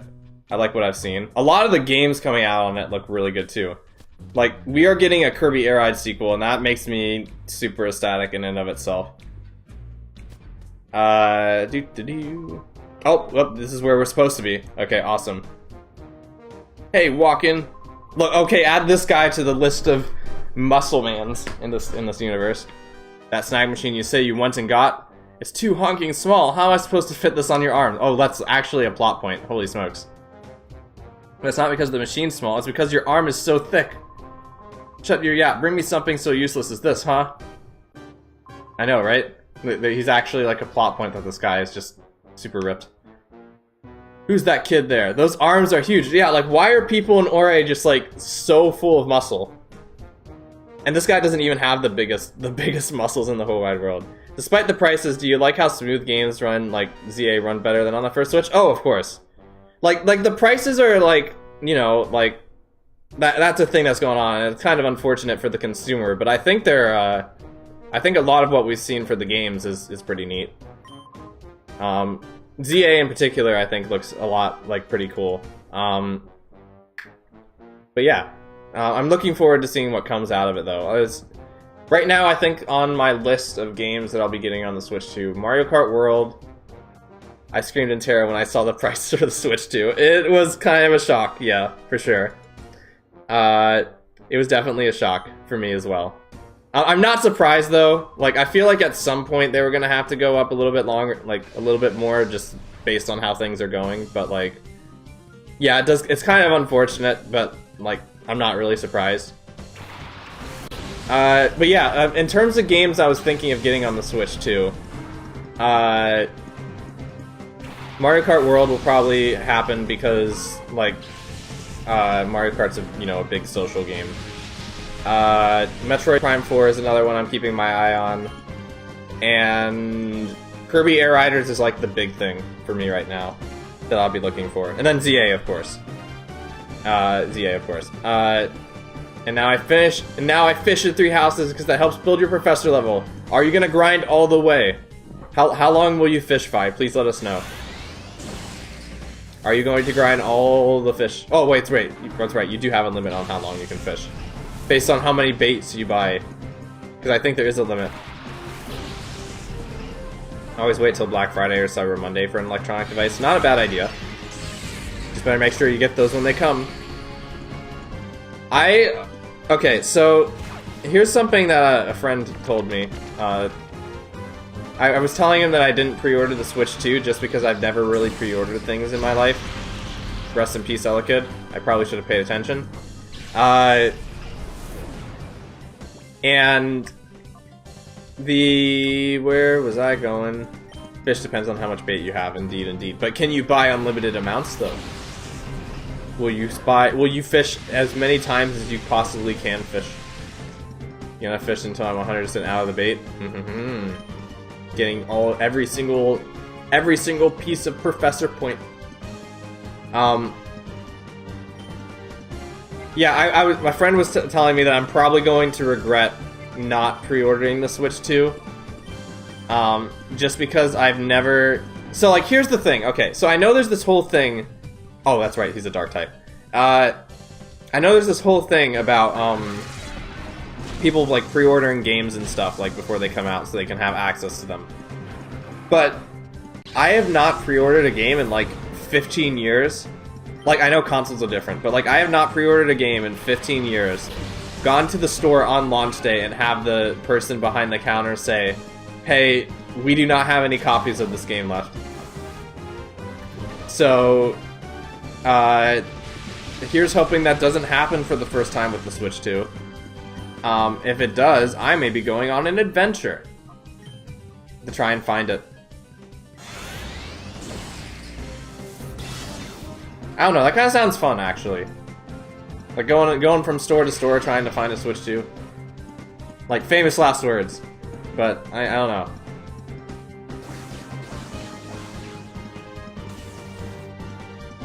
There's a shop to refresh bait, but the stock of each piece is limited. I see. So you can't grind to A rank professor in the first month of the game. That's good. It's good. I am very patient with grinding EXP that is available to me in Fire Emblem, but the fishing all of the baits is where I kind of drew the line. Just because it's so slow. Let's see, Hyper Voice. I probably should actually be careful about not letting my Pokemon faint, because I think the boss fight's next. And that could be very bad. First portion. I see. Is there any other Switch 2 games that were coming out soon? I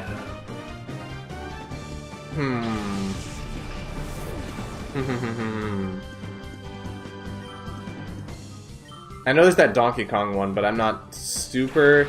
I've heard good things about it, but I'm not, like, super duper interested in the Donkey Kong game, I guess. I don't know. Sneasel, no! Because the shop has the bait... Oh, okay, got it. I think even then the bait is limited, though, if I remember correctly. Like, I don't think they give you unlimited baits. I think they just limit the amount of bot that you can buy, like, each week. Meep. What is another game that I'm looking forward to? I mean, I have, like, a backlog. So, like, for those of you who don't know, I recently opened a backlog page. So you can see every single game I have ever played. And like, what games I'm hoping to play soon, and stuff like that. And for those of you... And I'm also going through every single game that I've ever played, and reviewing every single one of them. So if you want to know my thoughts on a bunch of different things, now you can. 5 tiers, 4 tiers have 5 stock each, with the remaining tiers have 10. So 40 fishings per week. Understood. That's a lot of fish. It lets you cook nice meals, too. I guess one of the things I really appreciate about Three Houses is in the meal choices. They always give little brief descriptions about, like, how the thing is cooked and, like, what ingredients they do.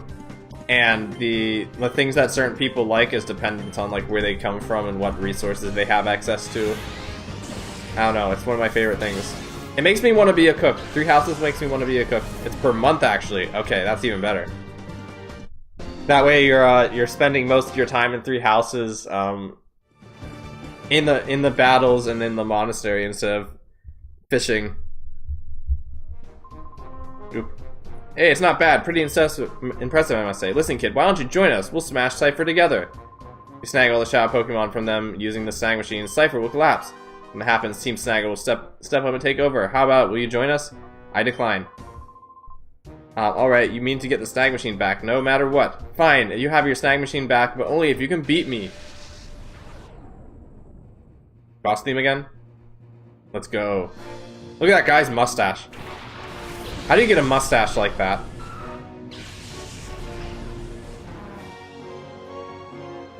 This will probably be the last battle of the stream. And then we will go on an adventure to other realms.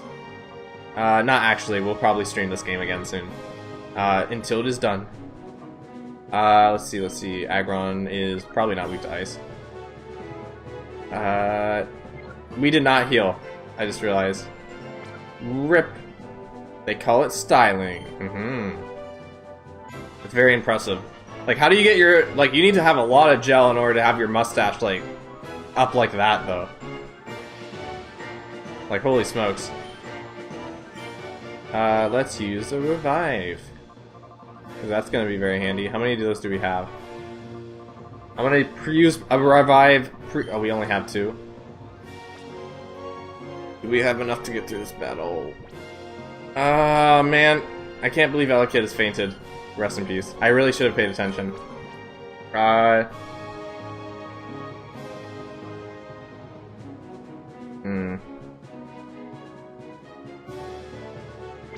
I have a potion? Oh, I have Mumumo.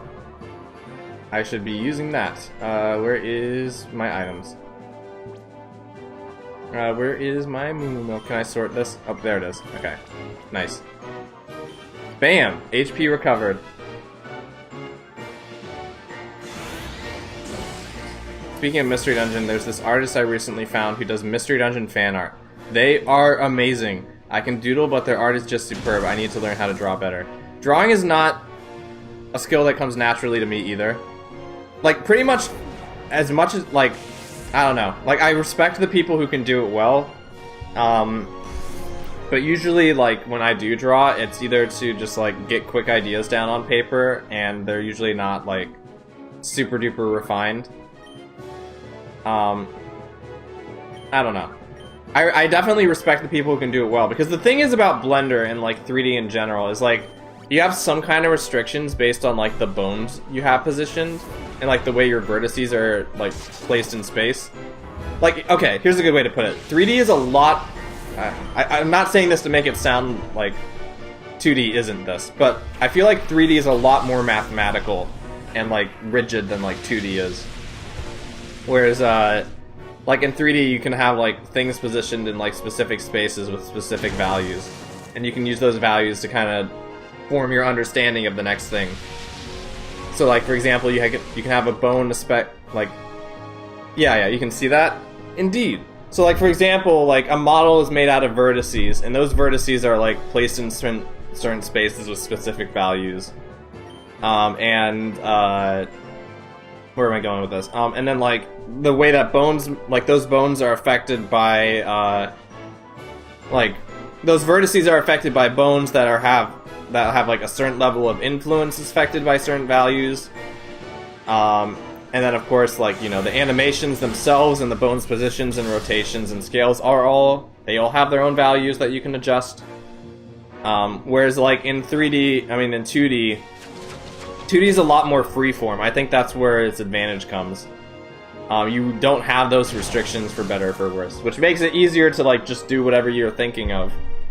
But it also makes it a lot more difficult to, like, have, like, a guideline, if that makes any sense. So that's why I respect people who can do 2D so well, because, like, they can employ all those principles, but they don't have to worry, they can employ all those principles, but they also have to redraw their characters over and over again, which we don't have to do in 3D. And, they have to always think about their proportions of their characters. Whereas, again, in 3D, you don't have to worry about that as much, because, like, once you make the model once, like, you don't really have to remake it. Started drawing at the age of 3, and they were not stick figures, they were full bodies, legs, heads, and in fact, I looked at the thing I drew as was young Simba from The Lion King. It looked just like him. Hey, that's nice. It's good. It's good that you like, and I think the fact that you practiced that so well is gonna speak highly, like, going on later. In terms of, like, what you are capable of. That's a huge head start in those younger years. I caught 2 glimmering fish shows in a row. Is that common? I'd say it's, like, uncommon. Maybe not, like, super duper rare. Well, no, I'd say that's pretty rare, actually. Like, I don't think the glimmering fishes are, like, super duper ridiculously rare, but getting 2 in a row is probably pretty rare. So yeah, I'd say that's not common. Okay, Igglybuff's exploding. It exploded with style. Did you see that little flip it did? Did you see that little flip? Like, it flew up upside down and then just boom. And ironically, this is gonna work out because Aeron is a steel type. Don't nuke me. Ouchie. Poor Igglybuff. Poor me, I just lost 2 Pokemon. And now we're not gonna get any experience. Okay, it's just Vi and Hollow SL to the rescue. All the wasted experience. Is it the Fire Emblem player in me is very sad because the EXP is gone.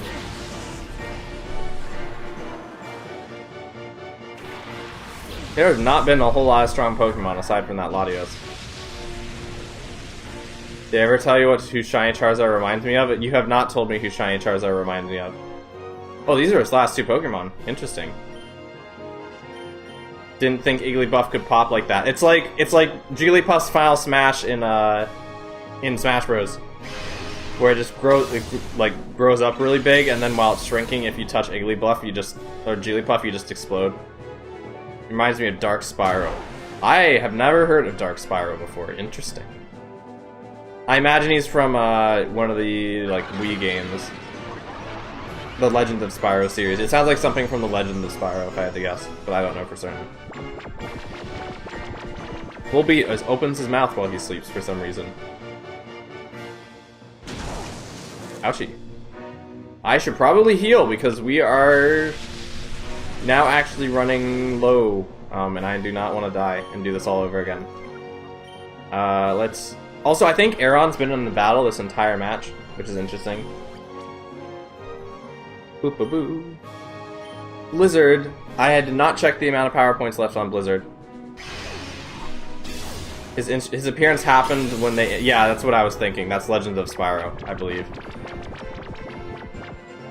When they introduced Cinder. Cinder has a cool design, too. I don't know too much. I don't know anything about her. I just know she has a cool design.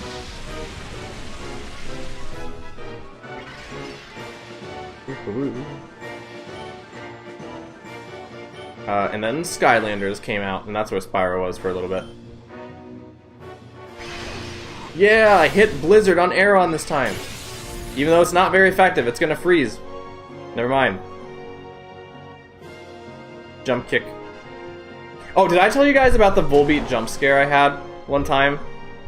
It's funny that Volbeat's here, I can talk about this. I was playing Cobblemon like a few months ago, and I found a Pale Forest in that game, in Minecraft. And there was I was playing with a mod that basically makes some of the wild Pokemon aggressive sometimes. And I was in the middle of the forest, and for some reason it gave me the darkness sound effect. So I was in the middle of this this forest that was advertised to be super creepy as heck. And while it's happening, I'm just sitting there in the darkness in some pool of water somewhere, and out of the darkness a Volbeat just comes flying at me, and I just scream because Volbeat's not scary, but when you put it in a blocky game style and have it fly face first towards you in the middle of darkness, not knowing that anything's going to attack you, I was freaked the heck out. So Volbeat is my new scariest Pokemon. If you want to scare me, just show me a Volbeat. Dark Spyro has the black and red color scheme with Shiny Charizard. Ah, I see. I'll have to look him up. Let's beat up this Volbeat. Beat beat. That's what it says, right? I don't know why I'm using Leech Seed. I have literally no clue why I decided to use Leech Seed, but we're not gonna worry about it. We're just gonna beat up this Volbeat. Beat up. Punch. Vi's attacks. Oh, okay. I guess it doesn't go through all of them if it runs out of HP. Rest in peace. This guy has his a kanji on the back of his shirt too, which is interesting. No. He's being silly. He's using silly language. We had your expertise in the snag machine, we'd have no trouble crushing Cypher. But fine, a promise, here's your snag machine back. What? Are you serious, Gonzap? After all the trouble we went through to get it? Weren't we going to use it to teach Cypher a lesson for dumping us? Those kids fighting to bring Cypher down, right? He and us, we're both after the same thing. Here, kid, take it. You can have your snag machine back. We got the Cypher... the thing back. I got my robot hand back, let's go!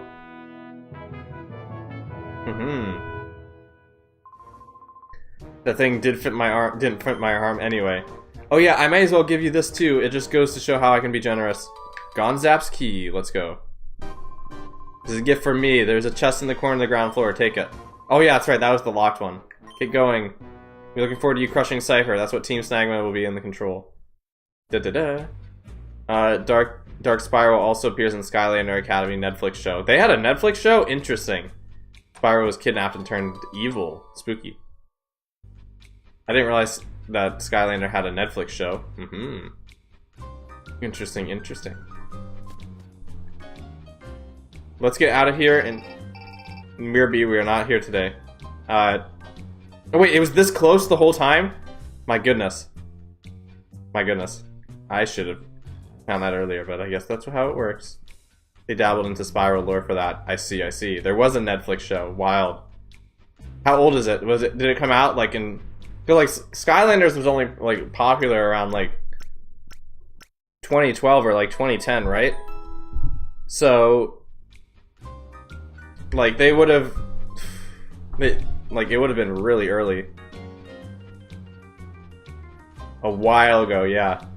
Was Netflix even like popular back in the day? Was it? I thought it was like a was it even like a streaming service back then? Because I think it like at that time it was like a mailing thing. Was that Netflix? I can't remember.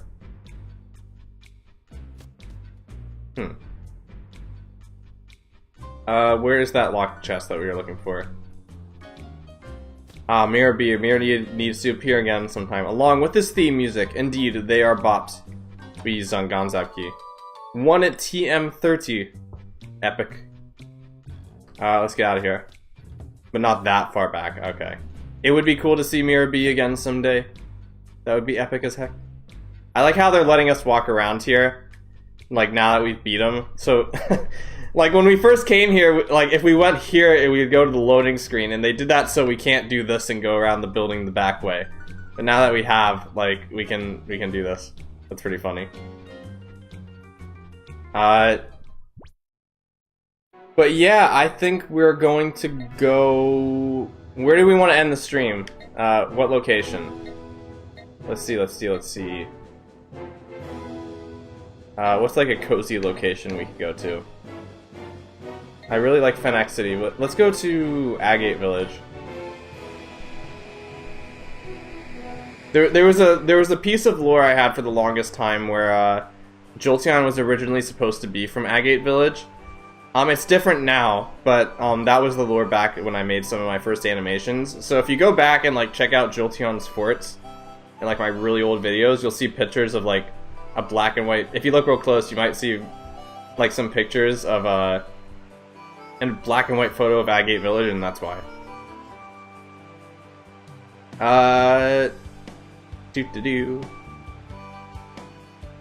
What's like a cozy place I can go to? I love the forest theme here. It's super calming. I agree. Agate Village is probably one of my favorite Pokemon villages ever, just because it's like super chill vibes. Let's go into this cave. I believe there's like water in here. Also, I would say though, but like living this close to a mountain might be a little horrifying though. Yeah, oh, there's a lady in here. No, we're not going here. I know the other perfect place we'll go to. We won't go to the like purification area, but we'll go to the like the area right outside that. So let's go down here. And we'll go in here, because here we can hear like the water noises. Oh no, it still plays the music here, dang it. I mean, I like this music, but that's okay. I guess we'll go here then. We will get to listen to the cool forest music. Yeah, now, did you know that Jolteon and Flareon were the first evolutions designed before Vaporeon? They were looking they were making the evolutions, they first wanted to look similar to Eevee and the other Pokemon. That makes sense. It's because like Vaporeon is a little bit different from the others, like very slightly though. All right, memories, very chill. Probably a good place to end the stream. I don't know if I'm gonna be here next week because I'll probably be traveling home sometime in the near future.